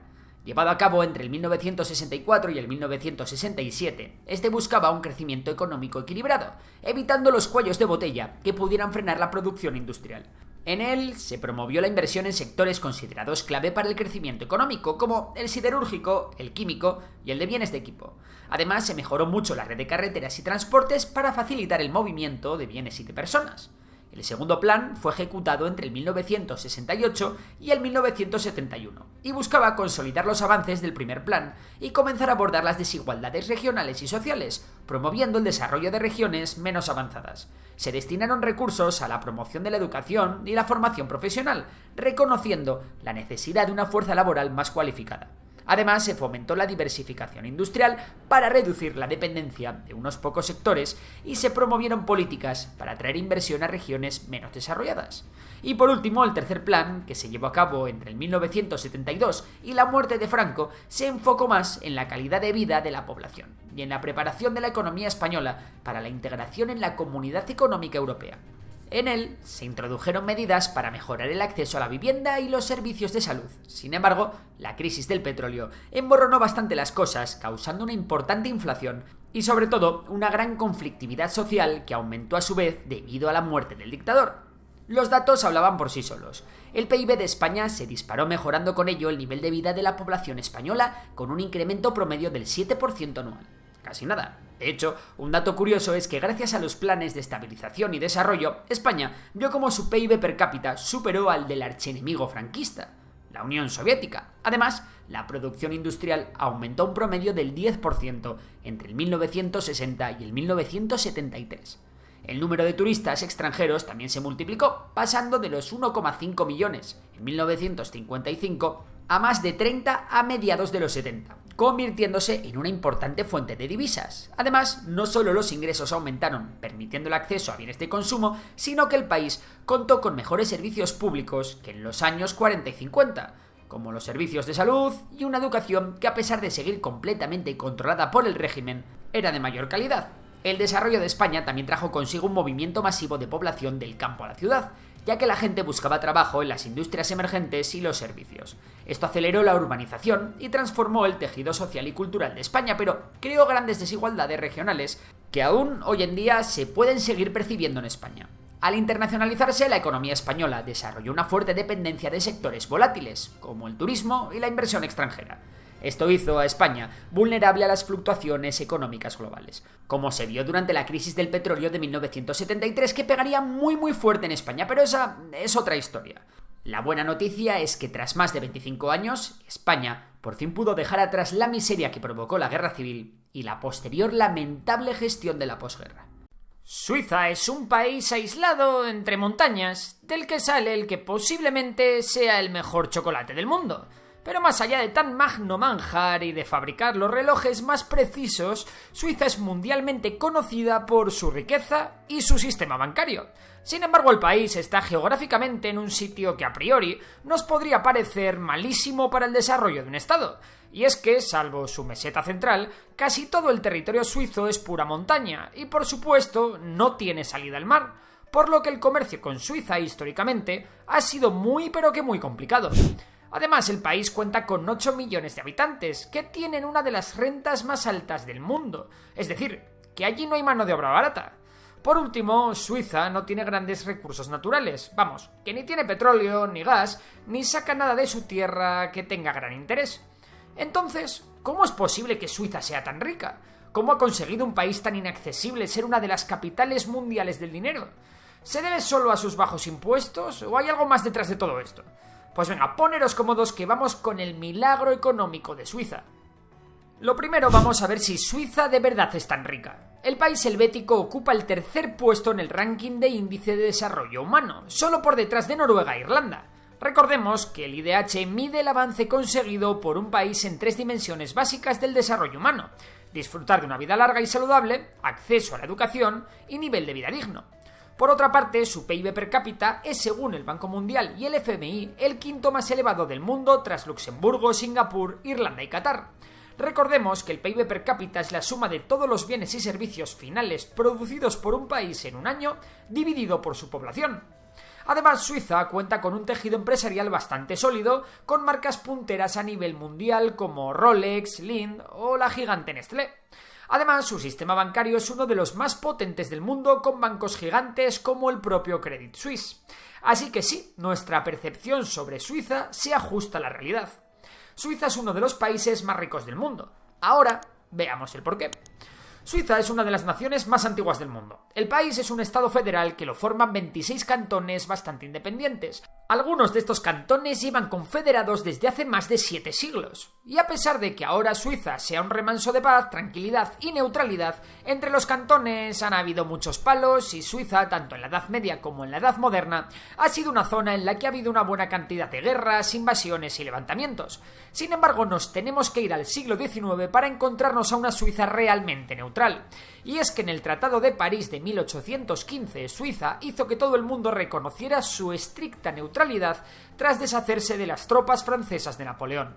Y de ahí nos vamos a 1848, momento en el que Suiza se convierte en una república federal. Los suizos tenían un gran problema del que ya hemos hablado antes. Su territorio es una auténtica castaña para el desarrollo económico, y con tanta montaña por encima de los 4000 metros y sin salida al mar, los suizos lo tenían fatal para comerciar. Así que si querían prosperar se tenían que poner las pilas. ¿Y eso qué significaba? Adoptar el progreso tecnológico como identidad nacional. De esta manera, Suiza se subió al tren de la industrialización con grandes inversiones en un nuevo medio de transporte que la comunicaría por fin con el mundo de una forma rápida y relativamente barata. Hablamos, como no, del ferrocarril. El ferrocarril permitió a las empresas suizas ser competitivas y vender sus productos en toda Europa e incluso en Estados Unidos. Durante todo el siglo XIX la economía suiza se desarrolló, pero no sería hasta el siglo XX y sus 2 guerras mundiales cuando el país helvético despegaría hacia el Olimpo de los países más ricos del mundo. Al igual que España, en la Primera Guerra Mundial, Suiza se hizo de oro vendiendo armas y suministros al resto de países en guerra, esquivando la destrucción que la Primera Guerra Mundial provocó en gran parte de Europa. Pero donde Suiza verdaderamente metió un buen atraco fue en la Segunda Guerra Mundial. En ella Suiza fue nuevamente neutral y se dedicó a vender armas a diestro y siniestro, pero realmente Suiza se convirtió en un socio fundamental de la Alemania nazi. ¿Por qué? ¿No os parece raro que Suiza no fuera invadida por Alemania? Alguno me podéis decir que es que era neutral y que Alemania tendría que destinar recursos a tomar Suiza, pero siendo serios, Suiza no era España. España era grande, tenía colonias en África, tenía bastante más población y una vez tomada era más difícil defenderla. Sin embargo, Suiza tenía menos población, contaba ya con bastante riqueza y sobre todo estaba completamente rodeada de las potencias del eje, por lo que tomarla y defenderla iba a ser más sencillo. Así que venga, expliquemos qué pasó aquí. Como decía, Suiza vendía armas a ambos bandos, pero de largo su mejor cliente era Alemania. Así que para Alemania la industria suiza era un seguro de vida que podía continuar proporcionando armas a la Wehrmacht, ya que al ser un país neutral sus fábricas no iban a ser atacadas por bombardeos aliados. pero el principal motivo es otro. Tanto antes de la guerra como durante la guerra, Alemania confiscó una gran cantidad de dinero, oro, piedras preciosas e incluso obras de arte, sobre todo a la comunidad judía, pero también a otros países como Polonia, Francia, Dinamarca y un largo etcétera. El problema es que ningún banco internacional accedía a almacenar esas riquezas, por lo que Alemania tenía complicado comprar material militar y materias primas en el exterior. Y aquí es donde Suiza hace acto de presencia. Los suizos no tenían ningún tipo de remordimiento a la hora de almacenar allí todas las riquezas del expolio alemán y hacer de intermediario en sus compras al exterior. Los bancos suizos compraron parte de este oro y demás riquezas y proporcionaron a Alemania los tan codiciados francos suizos con los que obtener armamento o materias primas en el mercado internacional de manera más fácil. Un ejemplo de esto fue el hierro sueco que durante toda la guerra fluyó entre Estocolmo y Berlín.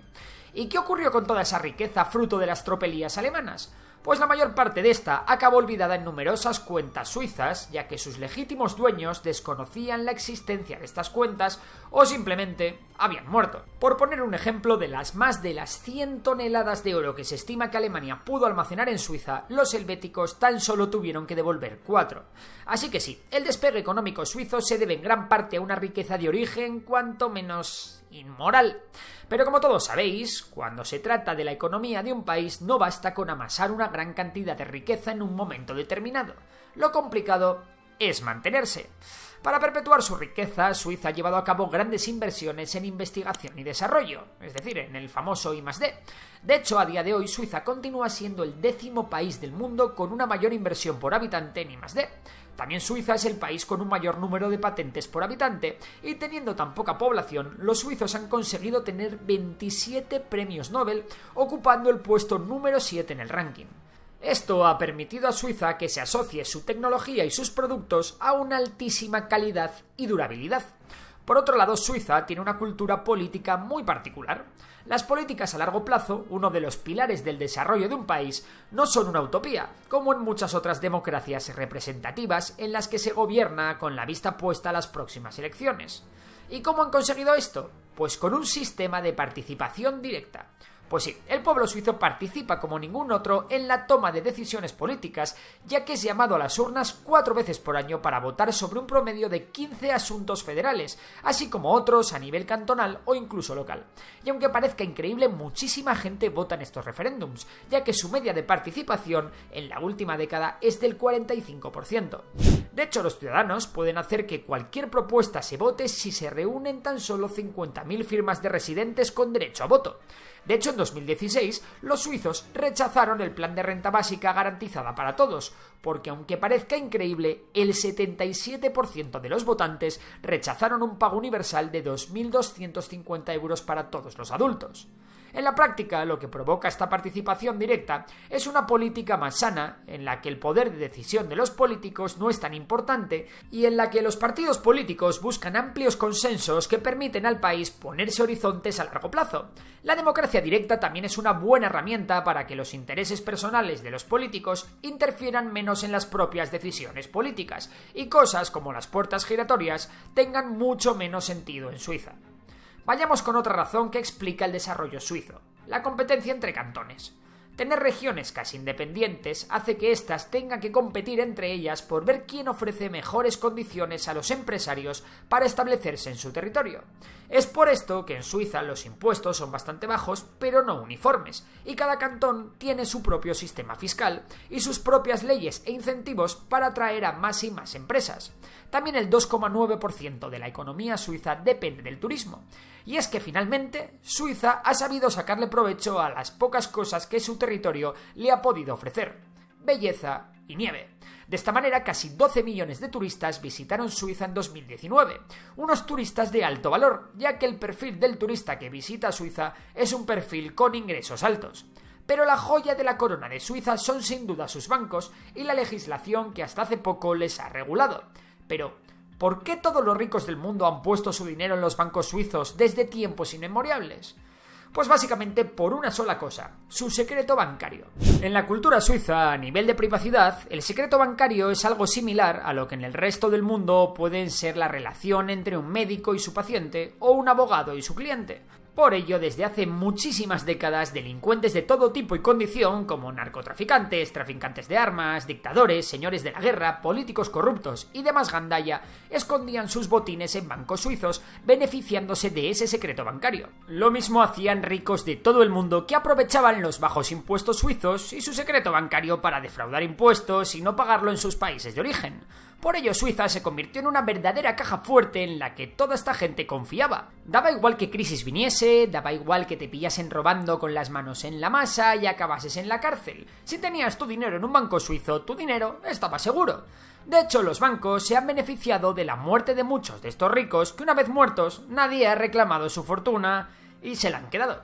Para que os hagáis una idea, en 2020 los activos que tenía la banca suiza multiplicaban por 5 el PIB del país. Una auténtica locura. Afortunadamente para todo el mundo, en época de Obama, Estados Unidos y la Unión Europea presionaron a Suiza hasta que finalmente el país accedió a levantar el secreto bancario y compartir información sobre las cuentas de ciudadanos estadounidenses y de la Unión Europea que tenían sus cuentas en Suiza.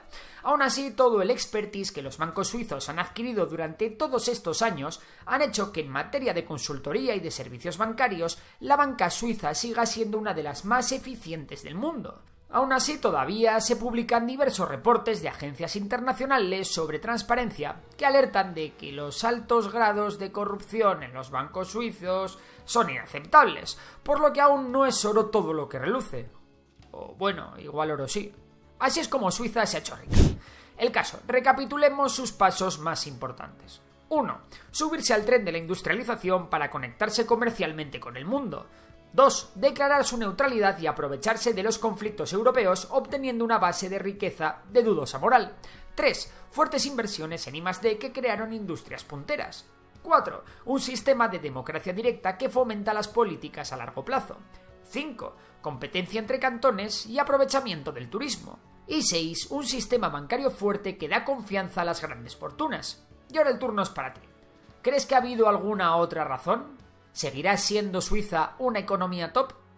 Gracias al petróleo, Arabia Saudí se ha convertido en una superpotencia energética que con tan solo 34 millones de habitantes ha conseguido ser la 19ª economía global y uno de los países más influyentes de Oriente Medio. Sin embargo, Arabia Saudí no es el único país con una gran cantidad de petróleo en su territorio. De hecho, muchos países con petróleo en sus tierras como Venezuela, Siria, Irak o Nigeria no han sido ni de lejos capaces de acumular la riqueza que han acumulado los saudíes. ¿Pero por qué?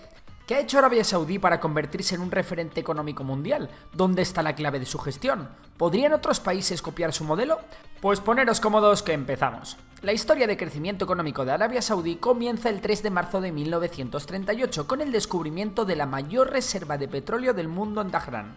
Este descubrimiento cambiará para siempre a Arabia Saudí, a Oriente Medio y al mundo entero. Pero para llegar a este primer pozo petrolífero hay que situar a Arabia Saudí en los primeros años del siglo XX.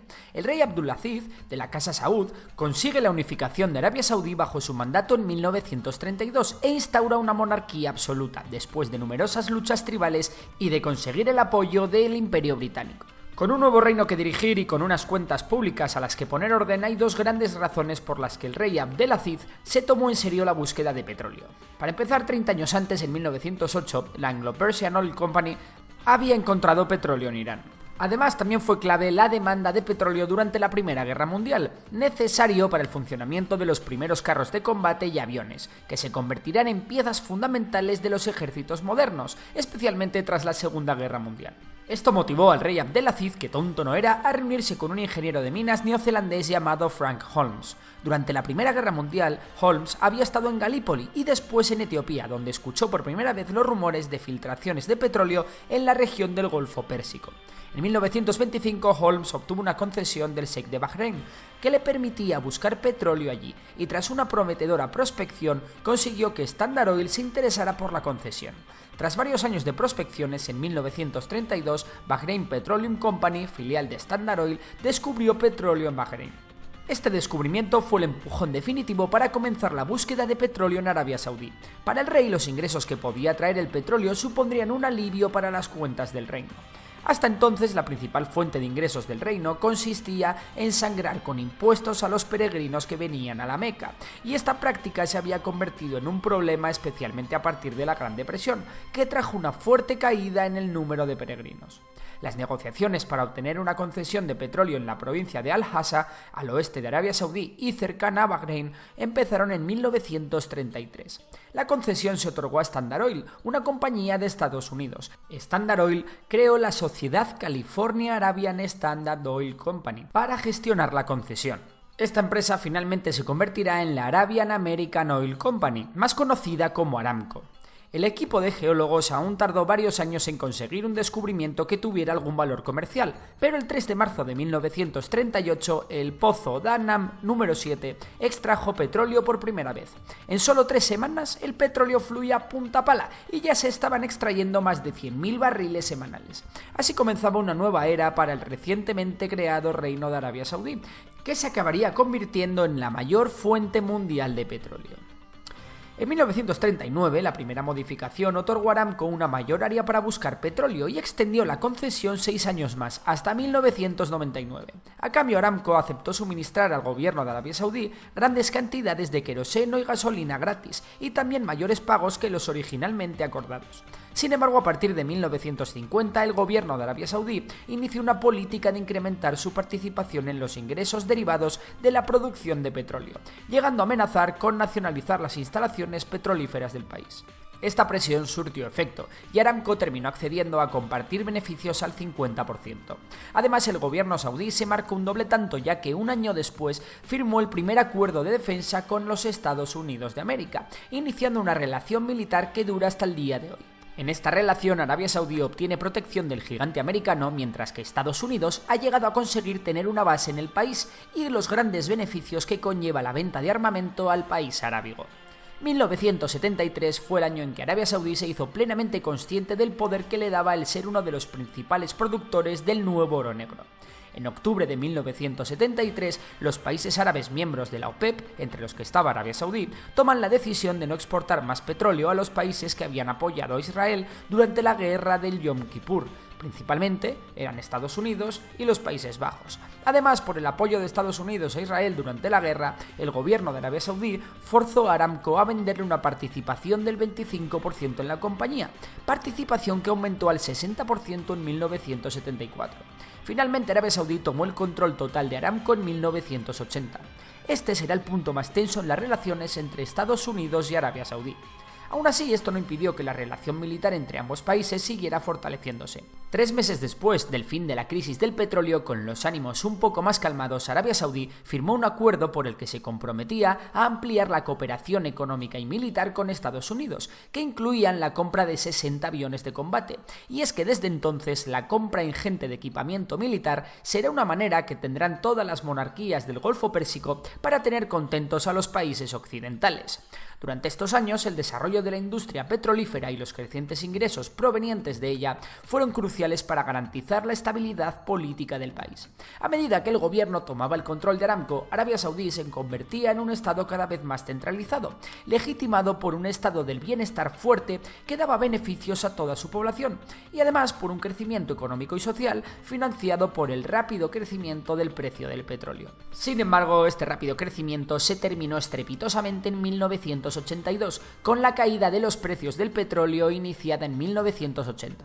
Esto hizo que el gobierno saudí se viera obligado a pasar de gestionar un gran superávit económico a un presupuesto gubernamental y una balanza de pagos cada vez más ajustada. Este apretón económico impedía a la familia real financiar las 3 grandes prioridades del gobierno en los 90.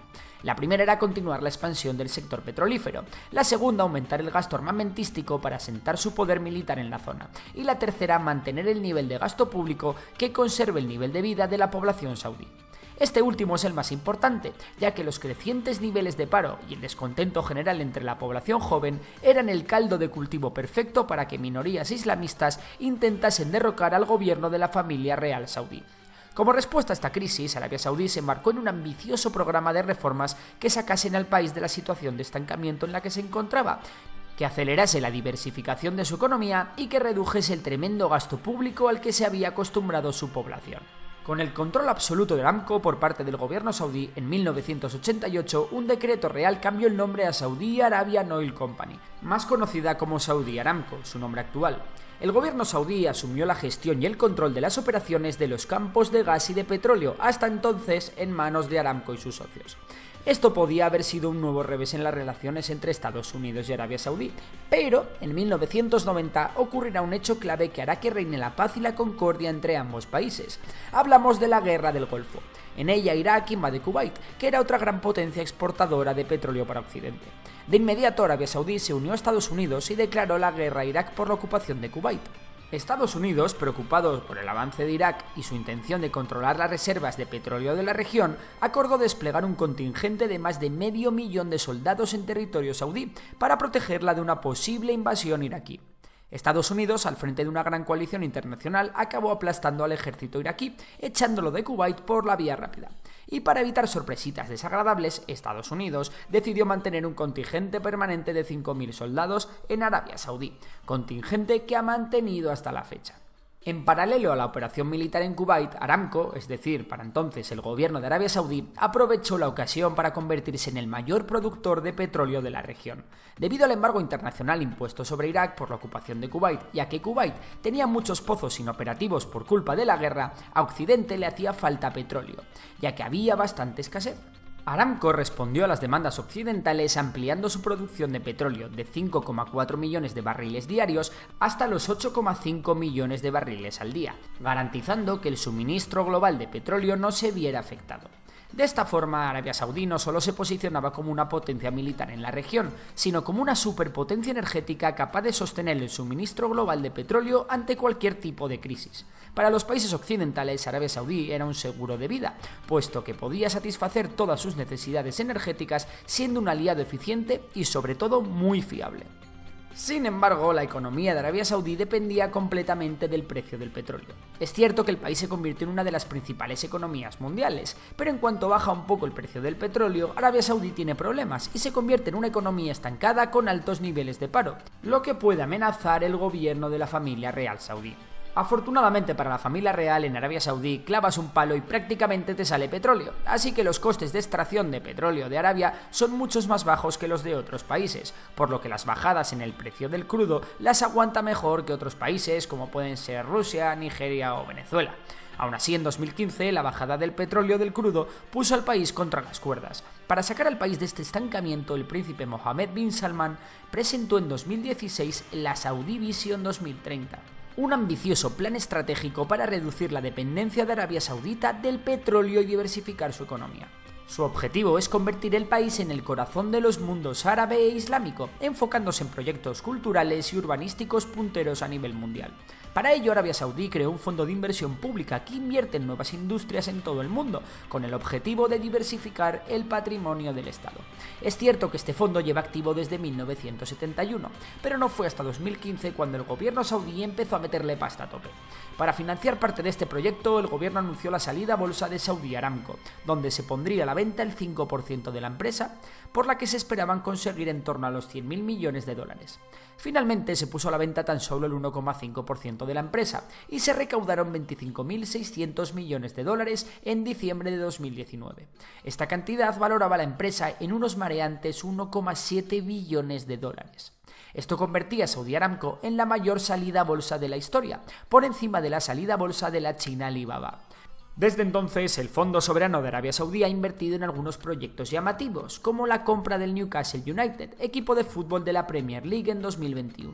También contribuyeron con 45.000 millones de dólares a la creación del SoftBank Vision Fund, el mayor fondo de inversión del mundo en empresas tecnológicas, que busca invertir en empresas punteras como Uber, WeWork o Revolut. De esta manera, Arabia Saudí trata de diversificar su economía invirtiendo sus ingentes beneficios procedentes del petróleo en empresas y proyectos de todos los sectores. Además de darle una gran rentabilidad, el Fondo Soberano hace a Arabia Saudí entrar en los consejos de administración de diversas empresas, extendiendo también su influencia política e incluso utilizando esta situación para blanquear la imagen de un país que sigue siendo una monarquía absoluta, en la que los derechos humanos no se respetan y en el que se cometen verdaderas salvajadas en nombre de la religión. Y bueno, esto es todo por hoy. Ahora es turno para ti. ¿Crees que Arabia Saudí conseguirá mantener su poderío económico? ¿Caerá en algún momento la familia real? Los judíos siempre han tenido fama de tener una gran destreza para los negocios y ser capaces de amasar ingentes fortunas. No en vano, el propio Estado de Israel es un estado rico que resulta ser un oasis entre un desierto de pobreza. Y es que el PIB per cápita de Israel nada tiene que ver con el de sus vecinos. Hablamos de países como Líbano, Jordania o Egipto. Existen multitud de judíos entre las personas más ricas del planeta, entre los que se encuentran personalidades como Larry Ellison, fundador de Oracle, Michael Bloomberg, el ya fallecido magnate del juego Sheldon Adelson, que tenía un montón de propiedades en Las Vegas, Larry Page, cofundador de Google, que es de madre judía, Mark Zuckerberg, fundador y CEO de Facebook, o el mismísimo George Soros. Pero, ¿qué hace que los judíos sean tan ricos? ¿Por qué se da esta circunstancia? Pues póngase cómodos, que enseguida lo vamos a ver. Pero antes de comenzar, simplemente deciros que ya ha salido a la venta mi nuevo libro, 2100, una historia del futuro, un proyecto que me hace una ilusión tremenda y en el que trato de intentar descifrar el futuro del mundo a través de un análisis de las macrotendencias geopolíticas, tecnológicas y socioeconómicas actuales e históricas. Y para que lo podáis disfrutar en LATAM también está en formato ebook, os dejo el link en la descripción. Y ahora sí, vamos con el vídeo de hoy. Venga, antes de empezar con las razones, hay que ver si realmente, fuera de las grandes personalidades que ya hemos mencionado, los judíos son tan ricos de verdad o no. En Estados Unidos, el 23% de las familias judías tienen unos ingresos anuales de más de $200.000, mientras que esa cifra solo llega al 4% cuando hablamos del total de la población estadounidense. Sin embargo, solo el 10% de las familias estadounidenses judías ganan menos de $30.000 anuales, cuando el 26% de las familias estadounidenses ganan menos de esa cantidad. Y esta discrepancia se observa en casi todos los países en los que hay comunidades judías relevantes. Esto quiere decir que sí, que los judíos son más ricos que la media. Pero veamos los motivos, porque todo esto viene de muy atrás, tanto que nos tenemos que ir al Imperio Romano. Durante siglos los judíos fueron perseguidos y marginados en diferentes partes del mundo. Esto les obligó a desarrollar habilidades para sobrevivir y prosperar en situaciones adversas. Fue en el año 135 cuando el emperador Adriano derrotó a los ejércitos judíos y estos fueron castigados y expulsados de Jerusalén. Así que a estos no les quedó más remedio que dispersarse por todo el mundo conocido.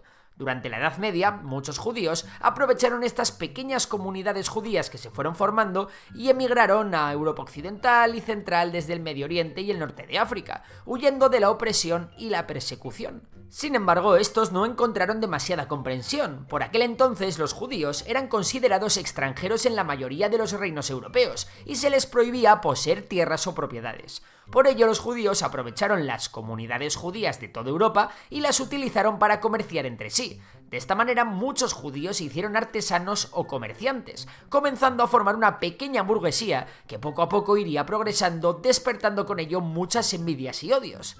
Esto provocó también que las comunidades de judíos fueran creciendo y se concentrasen en las ciudades, entorno del que iba a venir un gran crecimiento vivido durante las revoluciones industriales. Pero no tan rápido. A medida que los comerciantes y artesanos judíos se iban enriqueciendo, estos vieron cómo se presentaba ante sí una gran oportunidad. Como decía, los judíos en la Europa medieval se vieron obligados a depender del comercio, debido a la prohibición de poseer tierras y trabajar en ciertos oficios. Como resultado, muchos judíos se involucraron en la banca y el préstamo de dinero. Además, la religión judía en sí misma promovía la idea de que el préstamo de dinero con intereses era aceptable, siempre y cuando los términos del préstamo fueran justos y se establecieran claramente. Esta actitud favorable hacia los préstamos de dinero y los intereses impulsó a muchos judíos a convertirse en prestamistas y banqueros. Y es que en la Edad Media la Iglesia Católica consideraba que el cobro de intereses era un pecado conocido como usura. Esto se debía a que la Iglesia consideraba que el préstamo de dinero con intereses era explotación económica y que en cierto modo equivalía a robar a los pobres. Con el tiempo, los banqueros judíos se ganaron una reputación de ser expertos en finanzas y de ser confiables y justos en sus negocios. Esto llevó a muchos no judíos a confiarles su dinero y a utilizar sus servicios bancarios. A medida que la economía europea se desarrollaba y se expandía, los banqueros judíos desempeñaron un papel importantísimo en la financiación del comercio y el apoyo a los empresarios. También crearon sistemas de cambio de moneda que permitieron el comercio en toda Europa. Pero esta historia no explica todas las variables que a día de hoy hace que los judíos sean el grupo religioso que más riqueza atesora. Además, la comunidad judía ha desarrollado una conciencia de pueblo en la que se ha tejido una red de apoyo y solidaridad, en la que se fomenta la colaboración y el intercambio de conocimientos y recursos. De esta forma, ha surgido un orgullo comunitario muy pero que muy importante en la mente de casi todos los judíos. Esto, unido a que actualmente muchos de ellos ocupan diversos puestos relevantes en nuestra sociedad, hace que las posibilidades de networking para una persona de origen judío sean mayores. Pero de nuevo, hay más motivos detrás de la riqueza judía. El siguiente factor nos lleva directamente a la educación. Los judíos son el grupo religioso mejor formado de todos. De hecho, según un estudio del Pew Research Center, los judíos reciben de media 13,4 años de educación, mientras que los cristianos son el segundo grupo mejor formado con solo 9,3 años de educación, mientras que hindús y musulmanes son los que menos años de escolarización reciben, con 5,6 años de media. Las razones que explican esto son las siguientes. 1. La superioridad en recursos de la que los judíos gozan hoy en día, que les permite dedicar más recursos a la educación de sus hijos. Además, estos no tienen que dejar sus estudios prematuramente para llevar dinero a casa. 2. Por otro lado, la relación entre los judíos y la educación ha sido históricamente muy estrecha. Desde hace siglos, la educación ha sido una prioridad fundamental en la cultura y tradición judía. Los niños judíos son iniciados en la lectura y el estudio de la Torá desde una edad muy temprana, y la educación judía se enfoca en desarrollar habilidades de análisis y pensamiento crítico. 3. En la educación judía las finanzas siempre están muy presentes. De hecho, hay algunos textos judíos que tratan temas relacionados con las finanzas y la gestión del dinero. Por ejemplo, uno de los principios éticos centrales en el judaísmo es la caridad, tzedaká, que se refiere a la obligación de ayudar a los necesitados. Pues bien, los textos judíos ofrecen consejos prácticos sobre cómo dar caridad de manera efectiva y cómo administrar las finanzas personales de manera responsable para poder hacerlo. Además, el Talmud, un texto sagrado central en el judaísmo, discute temas relacionados con el comercio, la inversión y el préstamo de dinero.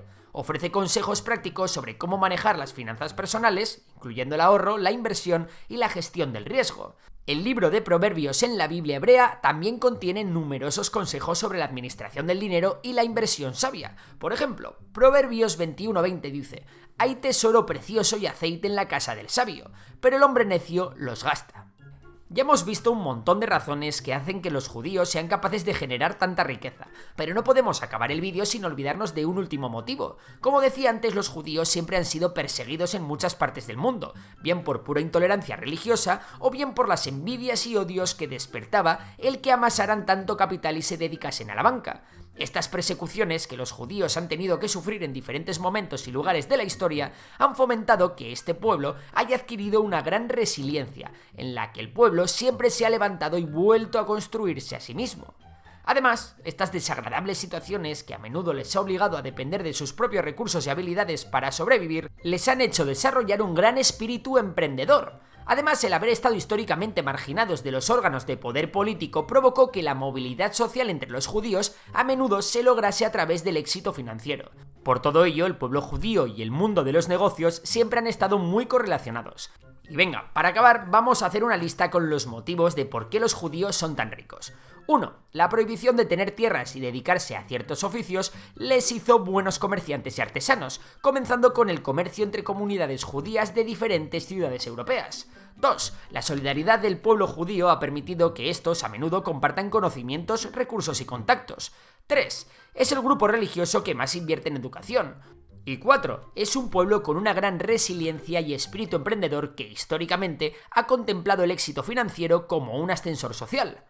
La Segunda Guerra Mundial nos dejó varios países claramente derrotados. Los más importantes fueron Alemania y Japón, y hoy nos vamos a centrar en este último, ya que la tragedia que supuso el conflicto fue seguida de uno de los desarrollos económicos más veloces e impresionantes de la historia. En 1945, Japón era un país completamente arrasado por los bombardeos estadounidenses. Tokio sufrió el mayor bombardeo no nuclear de la historia, e Hiroshima y Nagasaki fueron pasto de 2 bombas atómicas que redujeron ambas ciudades a escombros. Además, la mayor parte de su industria y de su economía simplemente había sido destruida, por lo que en septiembre de 1945 la cosa pintaba muy mal para el país. Sin embargo, en pocos años Japón pasó de las hambrunas y de la muerte a ser un país completamente desarrollado, cuna de la tecnología, y lo que es más importante, pasó a ser la tercera economía más grande del mundo. Pero, ¿cómo ocurrió todo esto? ¿Qué permitió a Japón llevar a cabo su milagro? ¿Es este modelo replicable? Pues ahora mismo lo vamos a ver. Como decía, cuando acabó la Segunda Guerra Mundial, la situación de Japón era desoladora y el hambre se abría paso por doquier. Además, la Guerra Fría se estaba gestando y la Unión Soviética y Estados Unidos ya rivalizaban por aumentar sus áreas de influencia. Durante la ocupación estadounidense de Japón, que siguió a la Segunda Guerra Mundial, los norteamericanos se esforzaron mucho para que Japón tuviese cubiertas sus necesidades básicas de alimentos. El problema es que Japón no era el único país que necesitaba ayuda. Cerca de allí, Corea había sido dividida, pero las tensiones eran tremendas entre el norte comunista y el sur capitalista, así que la propaganda norcoreana y soviética se puso a punto para lanzar mensajes a los coreanos diciendo que Estados Unidos le daba toda la ayuda a Japón. De esta forma, los comunistas buscaban poner la población surcoreana en contra de Estados Unidos, así que a los norteamericanos no les quedó más remedio que repartir aún más su ayuda. Por todo ello, los problemas de malnutrición fueron una constante en lo que había quedado de Japón tras la Segunda Guerra Mundial. Estados Unidos sabía que no se podía castigar a Japón tras la contienda. En el recuerdo de todos estaba el Tratado de Versalles, es decir, el tratado que puso fin a la Primera Guerra Mundial y que básicamente humillaba a Alemania. Aquello supuso la subida al poder de Hitler y la posterior Segunda Guerra Mundial. Por tanto, Estados Unidos era consciente de que la venganza no era el camino y que si quería que todo saliese bien tendría que ayudar a Japón, su antiguo enemigo, a desarrollarse. Pero para hacer esto, Estados Unidos necesitaba dar a sus propios ciudadanos algo que compensase las decenas de miles de soldados estadounidenses que habían muerto en la guerra contra Japón. Así que se llevó a cabo unos juicios en los que se condenó a los máximos responsables de Japón, que se saldaron con 7 ahorcados y 16 más con penas de cadena perpetua. Sin embargo, Estados Unidos tuvo un detalle con la población japonesa, y este detalle fue respetar no solo la vida, sino también el cargo del emperador Hirohito. De esta forma, Estados Unidos quería evitar que en los corazones de los japoneses se expandiese la humillación y el deshonor. Así que Hirohito continuó siendo el emperador, aunque sin ningún peso político. Acabados los juicios, Japón estaba lista para poder ser ayudada.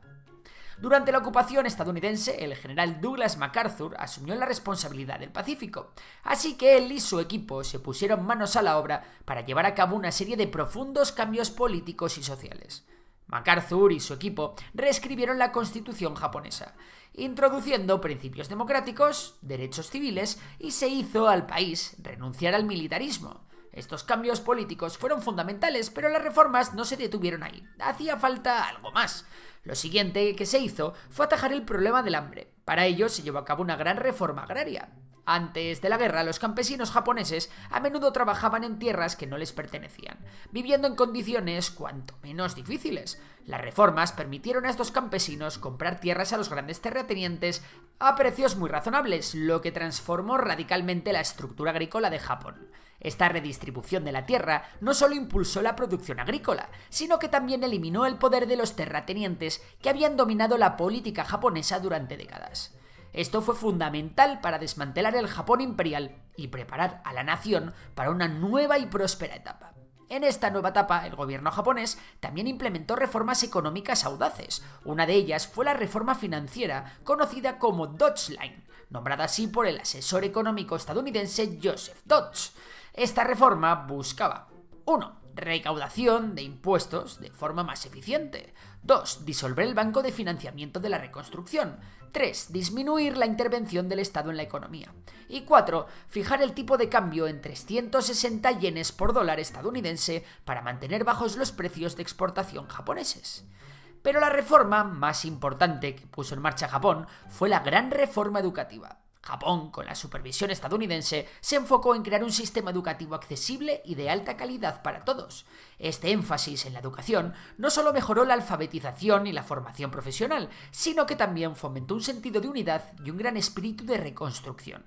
Para todo esto, la propaganda fue fundamental, y en eso los norteamericanos eran los mejores. Durante la ocupación, los programas de radio se utilizaron para educar al público sobre democracia y derechos civiles e incluso se distribuyeron cómics educativos para llegar a un público más amplio. Estos esfuerzos ayudaron a remodelar la mentalidad de una nación que hasta entonces tenía una visión muy diferente de su nación y de lo que debería ser una sociedad. La ocupación estadounidense acabó en 1952, pero para entonces Japón podía empezar a volar sola. El país no solo había comenzado a reconstruir sus ciudades y su economía, sino que también había sembrado la semilla de una transformación social y política que sería fundamental para el milagro japonés que estaba por venir. A pesar de todas estas reformas, Japón jamás habría podido salir del profundo agujero en el que estaba sin la ayuda financiera que llegaba desde Estados Unidos. Esta ayuda, combinada con préstamos del Banco Mundial, fue vital para estabilizar la economía japonesa en sus primeros años de posguerra. Pero el gran empujón a la economía de Japón fue realmente la Guerra de Corea.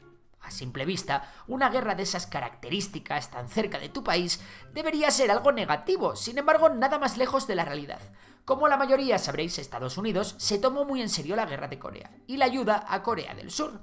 Esto provocó que las Fuerzas Armadas estadounidenses necesitasen un montón de recursos, suministros y equipamiento para llevar a cabo su campaña contra Corea del Norte y sus aliados de China y la Unión Soviética. ¿Y qué industria se encargó de proporcionar una buena parte de estos recursos y suministros? Efectivamente, la japonesa. Con todos estos vientos de cola, el gobierno japonés y las empresas japonesas formaron una relación única, conocida como capitalismo de Estado. Esto significaba que el gobierno trabajaba codo con las industrias locales para guiar el desarrollo económico, algo que después Corea del Sur copiaría con mucho éxito. De esta manera, a finales de la década de 1950, Japón no solo había reconstruido lo que había perdido en la guerra, sino que también había sentado las bases para un crecimiento económico que pronto sorprendería al mundo. Toda esta amalgama de ayuda financiera exterior, demanda militar y reformas económicas dio como resultado el resurgimiento de las grandes empresas japonesas. Y es que grandes firmas como Sony y Toyota comenzaron a enfocarse en la innovación y la calidad, estableciendo las bases para que Japón se convirtiera en un líder mundial en tecnología y manufactura. De hecho, el sistema de producción Lean de Toyota aún hoy en día se sigue estudiando en las facultades de Economía y Empresa. Además, Japón hizo una apuesta fuerte en sectores como la electrónica y la automoción. Marcas como Sony, Panasonic y más tarde Nintendo se convirtieron en nombres súper conocidos a nivel global. Los productos electrónicos japoneses eran sinónimo de calidad y todo el mundo confiaba en ellos. Mientras en la industria automotriz, marcas como Toyota y Honda comenzaron a ganar popularidad internacional por su durabilidad y eficiencia. Japón inundaba los mercados de todo el mundo con sus productos mientras el país se preparaba para su puesta de largo y para volver a presentarse al mundo como una nueva nación renacida. De esta manera, los Juegos Olímpicos de 1964 en Tokio demostraron el renacimiento de Japón. El mundo vio un Japón moderno, tecnológicamente avanzado y económicamente pujante, tan solo 19 años después del fin de la Segunda Guerra Mundial. Los Juegos fueron un símbolo poderoso del progreso japonés y un impulso para su imagen en todo el mundo. La combinación de innovación tecnológica, políticas económicas inteligentes, el desmantelamiento del régimen, la democratización del país, la ayuda externa, un punto de suerte y una sociedad enfocada en la educación y el trabajo duro catapultaron a Japón a un crecimiento económico que fue conocido como el milagro japonés. Entre 1950 y 1970, el PIB de Japón creció a un promedio anual de aproximadamente el 10%. Entre 1950 y 1974, la producción industrial de Japón se multiplicó por 50. En esos mismos años, las exportaciones japonesas aumentaron a un ritmo superior al 16% anual. La renta per cápita se multiplicó por más de 10 veces. Pero esperad, que aún hay más. En la década de 1980, Japón producía aproximadamente el 50% de todos los semiconductores en el mundo, y para entonces el país ya era el mayor productor de automóviles, también de todo el globo terrestre, superando a Estados Unidos. Casi nada, ¿no? Y ahora que sabes todo esto, ¿tú qué opinas? ¿Cuál fue para ti la clave de este desarrollo? Si te ha gustado el vídeo, sabes que puedes darle a like, suscribirte y seguir a nuestros otros canales, Memorias de Dolly y Memorias de Pez. Por lo demás, un saludo y hasta la próxima.